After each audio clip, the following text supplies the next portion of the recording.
ఉత్తమ్ కేతి మద్యం వాన్ ఖరే చాకిరి కుకర్ నిదాన్.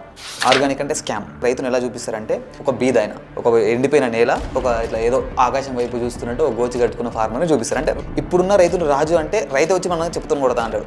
ఒక వ్యక్తి ఉన్నాడు, ఈయన ఏం చేస్తాడంటే ఫార్మింగ్ చేస్తాడంటే ఆయన వాల్యూ ఏంటి ఇప్పుడున్న సొసైటీలో? ఎవడన్నా వ్యవసాయం చేసేవాళ్ళు పిల్లనిస్తారని ఓపెన్గా చెప్తారు. ఆవుని దూరం చేస్తే ప్రతి ఒక్కరి ఆరోగ్యం దూరం అయిపోతుంది ఆటోమేటిక్గా. ఎంత దూరం అయినా జాబ్ చేయాలి, వెస్టర్న్ కల్చరే గొప్ప, వెస్టర్నే అడాప్ట్ చేసుకోవాలి, ఇండియన్ వేస్ట్. అసలు గవర్నమెంట్ నుంచి మనకి సపోర్టింగ్ సబ్సిడీ ఏమైనా ఉందా ఈ పర్స్పెక్టివ్లో? సబ్సిడీస్ ఏమైనా ప్రొవైడ్? మోదీ గారు కూడా 1 crore న్యాచురల్ ఫార్మర్స్ని చేస్తా మొత్తం ఇండియాలో అని చెప్పేసి ఒక మిషన్ తీసుకున్నారు. యూరియా తగ్గిపోయిందని చెప్పేసి బాధపడే వాళ్ళందరూ ఈ మాటను చూసుకోవాలి. ఫస్ట్ 50 నుంచి 60 రకాల జబ్బులు జస్ట్ గోమూత్రం తగ్గిస్తుంది. బక్రీద్ వచ్చిందంటే చాలు ఓల్డ్ సిటీలో రక్తం ఏరులే పారుతుంది గోమాతలు. మన డిప్యూటీ సీఎం పవన్ కళ్యాణ్ గారు కూడా అంత బిజీ స్కెడ్యూల్ ఉన్నప్పటికీ లీజర్ టైంలో ఏర్పాటు చేసుకుని తన compulsory organic farming, natural farming చేస్తున్నారట. మాకు తెలిసిన దాని ప్రకారం పవన్ కళ్యాణ్ గారు ఇప్పుడు కాదు, ఎప్పటి నుంచో ఉన్నారు ఆయన. విజయరామ్ గారు కూడా వాళ్ళ పొలంకి వెళ్ళారు. ఆయన దగ్గర ఆవులు కూడా ఉన్నాయి. ఓకే. సో ఆ విధంగా పవన్ కళ్యాణ్ గారి ఫ్యాన్స్ కూడా చాలామంది ఆర్గానిక్ ఫార్మింగ్ చేయడం రెడీగానే ఉన్నారు. ఒక్కసారి తినేవాడు యోగి, 2 సార్లు తినేవాడు జోగి, 3 సార్ల కంటే ఎక్కువ తినేవాడు రోగి.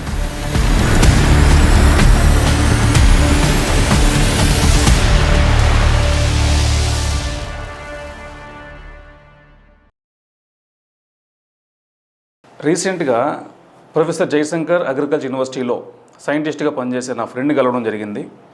అతను న్యాచురల్ ఫార్మింగ్ సంబంధించి ఒక అవగాహన కల్పించాలి, నీకు తెలుసుకోవాలని చాలా విషయాలు అని ఒక ఫామ్కి తీసుకెళ్ళడం జరిగింది. ఆ ఫామ్ని మెయింటైన్ చేస్తున్న వ్యక్తి శివ, తను ఒక ఐటీ ఎంప్లాయీ. అతను ఆ ఫామ్లో యూజ్ చేసే టెక్నిక్స్ కానీ, అతను ఇన్కమ్ జనరేట్ చేసుకుంటున్నాడు కానీ, అతను ఆవులు పెంచే విధానం కానీ, ఇవన్నీ చూసి నిజంగా చాలా ముచ్చటేసింది. ఈ న్యాచురల్ ఫార్మింగ్ సంబంధించి టెక్నిక్స్ ఏం వాడుతున్నారో ఇవన్నీ కూడా మన శివ ద్వారా తెలుసుకుందాం ఈ సెషన్ ద్వారా. వెరీ క్లియర్గా తన ఎక్స్పీరియన్స్తో ఇన్ అండ్ అవుట్ ఎక్స్ప్లెయిన్ చేయడం జరిగింది. సో మీరే చూసి తెలుసుకోండి. హలో శివ గారు. Hello, welcome to the podcast. Thank you అండి. సార్, ఈ పాడ్కాస్ట్ ద్వారా న్యాచురల్ ఫార్మింగ్ సంబంధించి ద బెస్ట్ కంటెంట్ని మా ఆడియన్స్కి ప్రొవైడ్ చేద్దాం ఉద్దేశంతో సో మీ గురించి తెలుసుకున్నప్పుడు మాకు తెలిసింది ఏంటి అంటే మీరు ఎంసీఏ అయిన తర్వాత సాఫ్ట్వేర్ జాబ్ చేస్తూనే సో మీ న్యాచురల్ ఫార్మింగ్ని చేస్తున్నారు అని. సో దాంట్లో కూడా మంచి ఎర్నింగ్స్ మీరు తీసుకొస్తున్నారు అని తెలిసింది. సో దానికి సంబంధించి మామూలుగా మనం బయట ఏ వీడియో చూసినా సరే న్యాచురల్ ఫార్మింగ్ సంబంధించి అన్ని పాజిటివ్స్ మనం మాట్లాడుతూ ఉన్నారు. సో ఒక 2 yearsలో మీకు ఇంత ఇన్కమ్ వస్తుంది, సాయిల్కి ఇంత ప్లస్ అవుతుంది, సొసైటీకి ఇంత బెనిఫిట్ అవుతుంది, సో హెల్త్ పాయింట్ ఆఫ్ వ్యూలో కూడా ఏ విధంగా ప్లసెస్ ఉన్నాయి, ఇవే మనం మాట్లాడుతున్నాము. సో ఈ పాడ్కాస్ట్ త్రూ సో మీ ద్వారా అవుట్ ఆఫ్ యువర్ ఎక్స్పీరియన్సెస్ మాకు ప్లసెస్ కావాలి, దాంతోపాటు dark side of the natural farming ఏంటో కూడా మీరు జెన్యూన్గా చెప్తారు అనుకుంటున్నా. తప్పకుండా sir. So coming to the main point, natural farming సంబంధించి అసలు what is organic farming or natural farming? So మీ ఎక్స్పీరియన్స్ని బేస్ చేసుకొని కొన్ని ఏదైనా ఆడియన్స్ చెప్పండి సార్. బయట ఇప్పుడు మనం మార్కెట్లో చూస్తే ఆర్గానిక్ అనేది చాలా ట్రెండ్ అవుతుంది, విపరీతంగా ట్రెండ్ అవుతుంది. ట్రెండ్ కంటే ఎక్కువగా నెగిటివ్లో ఉంది to be honest. Okay. Organic అంటే స్కామ్ అని చాలామంది మైండ్లో ఒక స్టాంప్ పడిపోయింది ఆల్రెడీ. బికాస్ కొందరు వ్యక్తులు చేసిన దానివల్ల కావచ్చు అది. అంటే ప్రైజ్ ఎక్కువ ఉంటుందనో, లేకపోతే ఇది ఆర్గానిక్ కాదు అనో, లేకపోతే అసలు ఎక్కడ పండుతుంది ఇంత ఆర్గానిక్, మీకు ఎక్కడ దొరుకుతుంది, ఎక్కడ నుంచి తెస్తున్నారు, ఎట్లా అమ్ముతున్నారు, ఇలాంటి క్వశ్చన్లు జనాల్లో చాలా ఉన్నాయి. సో అవన్నీ పక్కన పెట్టేసి ఫస్ట్ ఫార్మింగ్ అంటే ఏంటి తెలుసుకుందాం. ఆ తర్వాత ఆర్గానిక్ ఫార్మింగా, న్యాచురల్ ఫార్మింగా, ఎక్స్వైజెడ్ ఫార్మింగ్ అనేది నేర్చుకుందాం. మనం ఇప్పుడు ప్రజెంట్ ఉన్న సిచ్యువేషన్లో ఫార్మింగ్ అంటే ఏంటి అంటే ప్రజెంట్ ఉన్న రైతుని సినిమాల్లో కావచ్చు, మనం ఎక్కడ నేను చూసినా కావచ్చు, బయట కావచ్చు, మాట్లాడితే రైతును ఎలా చూపిస్తారంటే ఒక బీదైన ఒక ఎండిపోయిన నేల ఒక ఇట్లా ఏదో ఆకాశం వైపు చూస్తున్నట్టు ఒక గోచి కట్టుకున్న ఫార్మర్ని చూపిస్తారు. అంటే ఫార్మర్ అంటే కండిషన్లో ఉన్నాడు, ఫార్మర్ అంటే చాలా బేదరికంలో ఉన్నాడు, అసలు ఫార్మర్ దగ్గర ఏం లేదనే సిచ్యువేషన్లో చూపిస్తున్నారు ప్రజెంట్. ఎస్, మనం జస్ట్ బ్యాక్ వెళ్దాం, మన ఒక 50 years to 60, 70 years బ్యాక్ వెళ్దాం, చాలా ఎక్కువ వద్దు. మన ఫాదర్స్ ఏం చేశారు? మీ ఫాదర్ అగ్రికల్చర్. ఎట్లా ఎవరి బ్యాక్గ్రౌండ్ చూసుకున్నా వాళ్ళ ఫాదర్ రూట్స్ అన్ని అగ్రికల్చర్ నుంచి వచ్చినాయి. వాళ్ళందరూ బీదోళ్ళ కాదు. సో వాళ్ళ దగ్గర డబ్బులు ఉన్నాయి, ఆరోగ్యం ఉంది, బంగారం ఉంది, మనకు భూములు కొన్నారు. 1 ఎకరాలో పొలం చేస్తే, వ్యవసాయం చేస్తే ఇంకో ఎకరా కొనంటారు నెక్స్ట్ ఇయర్కి, అంత ఆదాయం వచ్చేది వ్యవసాయంలో. సో ఫార్మింగ్ అంటే అలాంటిది ఏం కాదు, మంచి ఫార్మింగ్ అది. రైతే రాజు అంటారా? ట్రూ. మళ్ళీ రైతే రాజు, రైతు రాజు అని చెప్తారా? ఇప్పుడున్న రైతులు రాజు అంటే రైతు వచ్చి మనం చెప్తాను కొడతా అంటాడు. ఏం మాట్లాడుతున్నావు? నేను ఇంత కష్టపడుతున్నా, ఎరువు మందులు కావాలంటే కష్టపడాలి, యూరియా కావాలంటే కష్టపడాలి, పండించిన పంట నమ్ముకోవాలంటే కష్టపడాలి. ప్రతిదానికి కష్టమే. రైతు అంటే కష్టంగా మారిపోయింది ప్రజెంట్ ఉన్న సిచ్యువేషన్లో. ఇప్పుడు నేను ఇన్స్పైర్ అయ్యి నేను వచ్చింది విజయరామ్ గారి నుంచి, సుభాష్ పాలేకర్ గారి నుంచి. అతి ముఖ్యంగా ఓకే, నేను వీళ్ళిద్దరిని రాజు అంటే మీరు ఒప్పుకుంటారా? ఇప్పుడు ఒప్పుకుంటాం సార్, కండిషన్ ఒప్పుకుంటారు కదా. కంపల్సరీ. విజయరామ్ గారు ఎంత పెద్ద మంచి ఎస్టాబ్లిష్ చేశారు, ఎంతమంది రైతులకు ఆదర్శంగా నిలిచారు, ఎంతమంది హెల్త్ని కాపాడుతున్నారు, ఎంతమందిని ఇన్స్పైర్ చేస్తున్నారు. సేమ్ సుభాష్ పాలేకర్ గారు 40 సంవత్సరాలు కష్టపడి, ఇప్పుడు విజయరామ్ గారి యొక్క గురువు గారు సుభాష్ పాలేకర్ గారు, రైట్. ఇప్పుడు మాకున్న మోడర్న్ పీపుల్కి విజయరామ్ గారు గురువు గారు. సో ఈ వీళ్ళిద్దరిని మనం రాజు అంటే అందరూ యాక్సెప్ట్ చేసే సిచ్యువేషన్ అయితే మనం ఉన్నాం. ఒక కెమికల్ ఫార్మింగ్ చేస్తున్న రైతుని తీసుకొచ్చి విజయరామ్ గారు పక్కన పెట్టి ఇగో ఈయన కూడా రాజు అంటే ఎవరైనా ఒప్పుకుంటారా? ఒప్పుకోరు, 100% ఒప్పుకోరు. సో రాజు అంటే ఎవరు, రైతే రాజు అన్న దాన్ని మనం మ్యాచ్ చేయాలంటే ఎక్కడికి వెళ్ళాలి? రూట్స్లోకి వెళ్ళాలి. సో వాట్ ఈస్ ఫార్మింగ్ అంటే ఇలానే చెయ్యాలి. మన తాత ముత్తాతలు ఏ విధాన్ని పాటించారో అదే విధాన్ని మనకు పాలేకర్ గారు కొంచెం మాడిఫై చేశారు. నాలెడ్జ్ ట్రాన్స్ఫర్ అవ్వలేదు. మా తాతయ్య గారు న్యాచురల్ ఫార్మింగ్ చేసేవాళ్ళు. ఆయన చిన్నప్పుడు చేసేవాడు. అంటే యూరియల్ డిఏపీలు అప్పుడు లేవు అసలు. ఏం చేసినా కూడా ఆవుల యొక్క పెంట వ్యర్థాలు. మ్యాక్సిమం అందరి దగ్గర ఆవు లేని ఇల్లు లేదు. భారతదేశంలో ప్రతి ఇంట్లో గోవు ఉండేది, ఆవు లేని ఇల్లు లేదు. సో అందరి దగ్గర పేడ ఉండేది, అందరి దగ్గర మూత్రం ఉండేది. సో ఇవన్నీ దాంట్లో వేసుకొని పంటలు పండించుకునేవారు. దాంతోపాటు కొంచెం కానుగాకని, తంగేడాకని, నాకు గుర్తుంది చిన్నప్పుడు మా తాతయ్య వేసేవాళ్ళు అనమాట. పొలం రెడీ చేసుకునే ముందు ఇవన్నీ వేసి దున్నుకునేవాళ్ళు. ఎద్దులతోనే సేద్యం చేసేవాళ్ళు ఖచ్చితంగా, దాంట్లో డౌట్ అవసరం లేదు. సో ఇంత మంచి వ్యవస్థని, ఇంత మంచి ఫార్మింగ్ని కుళ్ళగొట్టింది ఎవరు అంటే ఇంకా ఎన్నో కారణాలు ఉన్నాయి. బ్రిటిషర్లు కావచ్చు, లేకపోతే నెక్స్ట్ వచ్చిన ఈ కార్పొరేట్ కంపెనీలు కావచ్చు. స్లోగా దెబ్బేసి ఫార్మర్ అంటే అసలు వేస్ట్. ఒక ఫార్మర్ బేసిక్గా బ్రో, ఒక వ్యక్తి ఉన్నాడు, ఈయన ఏం చేస్తాడంటే ఫార్మింగ్ చేస్తాడంటే ఆయన వాల్యూ ఏంటి ఇప్పుడున్న సొసైటీలో? జీరో కదా. అవును, పెళ్ళికి అమ్మాయిని కూడా ఇచ్చే లేదు, లేదు అసలు లేదు. ఈ పిల్లల్ని ఇస్తామంటే వ్యవసాయం చేశారంటే అసలు దగ్గరికి కూడా రారు. మళ్ళీ నువ్వేమన్నా మనిషివేనా, నీకు ఏమైనా దిమాగ్ పని చేస్తుంది? ఎవడన్నా వ్యవసాయం చేసేవానికి పిల్లల్ని ఇస్తారని ఓపెన్గా చెప్తారు. ఓ జాబ్ ఓ సెక్యూరిటీ గార్డ్ చేయమను, ఏటీఎంలో పని చేయమను, ఓ సూపర్ మార్కెట్లో పని చేయమను, ఓ బ్రోకరిజం చేయమను ఒప్పుకుంటాం. వ్యవసాయం అంటే మేము ఒప్పుకోమనే సిచ్యువేషన్ మనమే తీసుకొచ్చినాం మళ్ళీ అందులో. సో ఇలాంటి సిచ్యువేషన్ నుంచి విజయరామ్ గారిని చూపిస్తే అందరు యాక్సెప్ట్ చేస్తున్నారు కదా మరి. సో ఫార్మర్ అంటే ఇలానే ఉండాలి. ఎంతమంది యూత్ వస్తున్నారు కూడా. ఇప్పుడు నేను వచ్చింది కూడా అట్లనే కదా. నేను నార్మల్గా సాఫ్ట్వేర్ జాబ్ నాది, నాకు సరిపోయిన డబ్బులు నాకు వస్తాయి.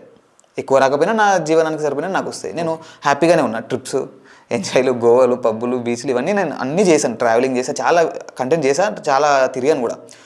దాని తర్వాత నుంచి ఫార్మింగ్లోకి రావడానికి ఎక్స్క్లూజివ్గా నాకు అంటే మెయిన్ మోటివేషన్ వచ్చేసి ఫస్ట్ రాజీవ్ దీక్షిత్ గారు. ఆయన ఆయుర్వేదం గురించి చెప్పారు, రైట్. ఫార్మింగ్ గురించి కూడా చెప్పారు మళ్ళీ. సో ఆయన దగ్గర చాలా సబ్జెక్ట్ ఉంది. సో ఆయన అకస్మాత్ మరణం నాకు తెలియదు కూడా. ఆయన గురించి తెలుసుకుంటున్నప్పుడు ఆయన ఇంకా బ్రతుకున్నారేమో అనుకున్నా. సో ఆయన గురించి చూశాను నేను. అక్కడ నుంచి వచ్చిన తర్వాత విజయరామ్ గారు ఆయన గురించి మాట్లాడుతున్నారు. సో నేను అక్కడ ఇంకా ఎక్కువ కనెక్ట్ అయ్యాను. దాంతోపాటు ఇంకా ఆవు గురించి చెప్పే గొప్పతనం కావచ్చు వాళ్ళ మాటల్లో, అవన్నీ తెలుసుకున్న తర్వాత స్లోగా స్టెప్ బై స్టెప్ మారాను నేను కూడా. నేను స్టార్టింగ్లో దీని గురించి తెలుసుకున్నప్పుడు హైలైట్ ఏంటంటే నెయ్యి 1800 రూపాయలు హాఫ్ కేజీ అమ్ముతున్నారు. బయట మార్కెట్లో చూస్తే 300కే దొరుకుతుంది. 300, 250 కేజీ దొరుకుతుంది మళ్ళీ అది కూడా. అరే ఇదేంది ఇంతగానో, అంటే స్వీట్ చేసుకునేటప్పుడు నెయ్యి వాడతాం కదా జనరల్గా. అయితే నేను షాక్ అయ్యాను. అరే కేజీ నెయ్యి 1800 ఏంది, ఎన్ని కేజీలు నెయ్యి వస్తుంది? కనీసం 10 కేజీలు నెయ్యి వస్తుంది. అంటే హోల్సేల్లో తీసుకుంటే ఒక 5 కేజీలు నెయ్యి వస్తుంది కదా. 5 కేజీలు నెయ్యి వస్తుంది, వీళ్ళు హాఫ్ కేజీ అమ్ముతున్నారు అని చెప్పి షాక్ అయ్యాను నేను. తర్వాత వాళ్ళు చెప్పిన ఎక్స్ప్లెనేషన్ బట్టి దేశీ ఆవు నెయ్యి ఇది ఇలా చేస్తాము, ఇది ఇలా చిలుకుతాము అని చూపించిన తర్వాత ఓకే కాంప్రమైజ్. దాని తర్వాత నాకు ఫస్ట్ నుంచి ఉంది ఆవుల్ని కాపాడాలంటే ఇదిగోండి ఈ నెయ్యి కొనాలి, ఈ అగరబత్తి కొనాలి, ఈ ధూప్ స్టిక్స్ కొనాలని చెప్పారు. నేను అక్కడ నుంచి స్టార్ట్ చేశాను నా స్టేజ్. సో అవి కొనేవాడిని ఫస్ట్లో. నేను హానెస్ట్గా చెప్తున్నా బ్రో, హాఫ్ కేజీ నెయ్యి కొనుక్కొచ్చుకున్నా. డబ్బులు ఎక్కువైనా పర్లేదు, సరే గోమాతకు సేవ జరుగుతుందంటే సరే తెచ్చుకున్నా. నేను తెచ్చుకున్న తర్వాత దాన్ని ఆల్మోస్ట్ 6 months పైన వాడిన. కొంచెమే యాక్చువల్గా కూడా నెయ్యిని ఔషధంలాగా వాడాలి, కొంచెమే వాడాలి, నెయ్యి అయినా నూనె అయినా కూడా. సో అంటే నేను జస్ట్ ఎక్స్ప్లెయిన్ చేస్తున్నా, అంటే గోమాతని కాపాడాలంటే గో ఉత్పత్తుల్ని వాడాలని చెప్పేసి నాకు ఒక చిన్న స్ట్రైక్ అయింది మైండ్లో. నార్మల్గా నేను ఇటున్న వ్యక్తిని, ఈ న్యాచురల్ ఫార్మింగ్ లేదు, కెమికల్ ఫార్మింగే చేశాను, నార్మల్ ఒక సాఫ్ట్వేర్ ఎంప్లాయీని. ఇటు సైడ్ ఉన్న నా మైండ్ మొత్తం ఇటు సైడ్ డైవర్ట్ అవ్వడానికి గోమాత అనేది ఒకటి పిక్చర్లోకి రాగానే నేను కొంచెం కనెక్ట్ అయ్యాను. ఎందుకంటే చిన్నప్పుడు మాకు కూడా ఆవులు ఉన్నాయి. మా తాతయ్య కూడా ఆవుల్ని పెంచాడు, నాటావులే ఉండే మాకు కూడా. దాంతోనే ఎద్దులు వచ్చేవి మంచిగా. ఎద్దు వస్తే వ్యవసాయంలో వాడుకునేటోళ్ళం. ఇంత మంచి సంపద కూడా ఉండేది. డబ్బులు లేవడానికి లేదు, మంచి పొలాలు ఉన్నాడు మా తాతయ్య వ్యవసాయం చేసే. సో ఇదంతా నాకు తెలుసు కాబట్టి నేను కనెక్ట్ అయిపోయి ఆటోమేటిక్గా. ఇప్పుడున్న సిచ్యువేషన్ అదేం లేదు కాబట్టి నేను దాన్ని కనెక్ట్ అయ్యి అక్కడ నుంచే స్టార్ట్ చేశాను నా లైఫ్ స్లోగా. అక్కడ ఎప్పుడైతే నేను కొనడం స్టార్ట్ చేశానో స్టెప్ బై స్టెప్ నేను కూడా స్టార్ట్ చేశాను. మాకు ఆల్రెడీ వ్యవసాయ పొలం ఉంది, సరే మనం ఎందుకు చేయలేము, ఇది మనం చేయగలుగుతాం కదా. సో దానికి ఏం కావాలి, ఆవే ముఖ్యమని పాలేకర్ గారు క్లియర్గా చెప్పారు. అసలు ఆవే ఎందుకు అంటే సింపుల్గా బ్రో, ప్రతి ఒక్కరికి గోత్రం ఉంది కదా. గోత్రం లేని ఇల్లు ఉందా మన దగ్గర ఎక్కడైనా? గోత్రం అంటేనే ఆవులు ఉండే ప్లేస్ అని. గో అంటే ఆవు, త్రమ్ అంటే ఆవులు ఉండే ప్లేస్, అంటే కౌ షెడ్ అనుకోవచ్చు, ఆవులు ఉండే షెడ్ అని. ఇంత సింపుల్ దాన్ని అందరం మిస్ అయ్యాం. దీన్ని మ్యాచ్ చేసుకోవాలంటే మీరు కొంచెం బ్యాక్ వెళ్తే కూడా అందరికి ఆవులు ఉన్నాయి కదా. సో మనకు ఆవు ఉందని నిదర్శనం ఏంటంటే మన గోత్రమే. ఒకప్పుడు బ్రో గోవులు ఉన్నాయి కదా, అసలు గోత్రం అనేది ఎందుకు వచ్చిందంటే ఇప్పుడు మనుషుల్లో ఇప్పుడు మెనరికం చేసుకుంటే ఎలాగైతే నెక్స్ట్ వచ్చే జనరేషన్కి ఎఫెక్ట్ అయ్యి ఇంకా ఆ జాతి అంతరించిపోతుంది, మానవ జాతి అంతరించిపోయే ప్రమాదం కూడా ఉంటుంది కదా. ఎందుకంటే పిల్లలు బాగా పుట్టరు, నెక్స్ట్ జనరేషన్ ఇంకా బాగా పుట్టరు, అలా అవుతుంది. సో ఆవుల్లో కూడా అలానే అవుతుంది. ఆ జాతి అంతరించిపోతుందని ఒక్కొక్క మహర్షి దగ్గర ఒక్కొక్క గోవు ఉండే. ఆ గోవుకి ఆ మహర్షి గోత్రం పెట్టారు. ఎగ్జాంపుల్ బ్రో, నా పేరు శివ, నా దగ్గర ఒక ఆవు ఉంది, దానికి శివ అని పెట్టుకున్నాం. మీ పేరు వంశీ, మీ దగ్గర ఒకటి ఉంది, వంశీ అని మీరు పెట్టుకున్నారు. సో ఇక్కడ ఏంటి అంటే మందని డివైడ్ చేసేటప్పుడు జనరేషన్స్ మిక్స్ అవ్వద్దని చెప్పేసి కలవనిచ్చే వాళ్ళు కాదు. ఇది ఎక్కడి నుంచి వచ్చిందంటే పలానా ప్లేస్ నుంచి వచ్చిందంటే మళ్ళీ దానికి సంబంధించిన గోని క్రాసింగ్ చేయొద్దు ఇంకా. సో అలా స్లోగా స్టెప్ బై స్టెప్ డెవలప్ అయ్యాయి, చాలా డెవలప్ అయ్యాయి. సో అలా వచ్చిందే గోత్రం. మరి ఇప్పుడు ఎంతమంది కావు ఉంది? అవును, ఇప్పుడు అదే మీరు చెప్తున్నారు. మామూలుగా ఈ న్యాచురల్ ఫార్మింగ్లో కౌ డంగ్ లైక్ దాని పేడ కావచ్చు, మూత్రం కావచ్చు, దీని ఇంపార్టెన్స్ బీజామృతాన్ని, సో ఘనజీవామృతాన్ని ఏవైతే వాడుతున్నామో దాన్ని కంపల్సరీ దేశీ ఆవు ఆర్ లోకల్ కౌ ఏదైతే ఉందో అది చాలా ఇంపార్టెంట్ రోల్ ప్లే చేస్తుంది. 100%. కానీ ఈ రోజు ఎంతమంది ఇళ్లలో అసలు ఆవులు ఉన్నాయి? అలాంటప్పుడు ఆర్గానిక్ ఫార్మింగ్ ఆర్ న్యాచురల్ ఫార్మింగ్లో అలాంటి ఆవుల సంఖ్య లేనప్పుడు అది ఏ విధంగా పాసిబుల్ అవుతుంది? అలాంటి లైక్ ఎలా ఓవర్కమ్ చేస్తాం ఆ సిచ్యువేషన్ని? సో ఫస్ట్ నా దగ్గర కూడా ఆవు లేదు కదా, నేను ఆవుని ఎలా తెచ్చుకున్నానంటే ఫస్ట్ నేను స్టార్ట్ చేసినప్పుడు గోమూత్రం మాత్రం గోశాల నుండి తెచ్చుకున్నా. నా దగ్గరలో గోశాల ఉంది. నాకు అదృష్టం ఏంటంటే దగ్గర నాటావులు ఉన్నాయి చాలా. అక్కడికి వెళ్ళి పేడ మూత్రం తెచ్చుకునేవాడిని, పాలు కూడా తెచ్చుకునేవాడిని అప్పుడప్పుడు. సో గోశాలలో ఓన్లీ దేశీ ఆవులు మాత్రమే ఉంటాయి, దేశీ ఆవులు మాత్రమే ఉన్నాయి, అక్కడ లేవు. అంటే గోశాల అంటే జనరల్గా బ్రో ఆవులు ఉన్నాయంటే దాన్ని గోశాల అని పిలుచుకుంటా. అంటే గోశాల అంటే ఆవులు ఉండే నిలయం, గోనిలయం అంతే. సో దాన్ని ఇప్పుడు డైరీ ఫామ్ అని చెప్పేసి ఒకటి పెద్దగా పేరు పెట్టేసి ఇంకా అది పెద్ద మళ్ళీ వేరే సబ్జెక్ట్, వైట్ రివల్యూషన్ అని, మిల్క్ మీ ఆవులు పాలు ఇవ్వవు, 2 లీటర్లు వేస్తాయి, 3 లీటర్లు వేస్తాయి, జెర్సీ హెచ్ఎఫ్ చూడండి మస్తు పాలిస్తుంది, అదే అని చెప్పి ఇదని చెప్పి ఇంట్రడ్యూస్ చేశారు, అంత బాగానే ఉంది. మరి ఇప్పుడు పాలు అమ్ముకునే రైతు ఎక్కడ బాగుపడుతున్నారు?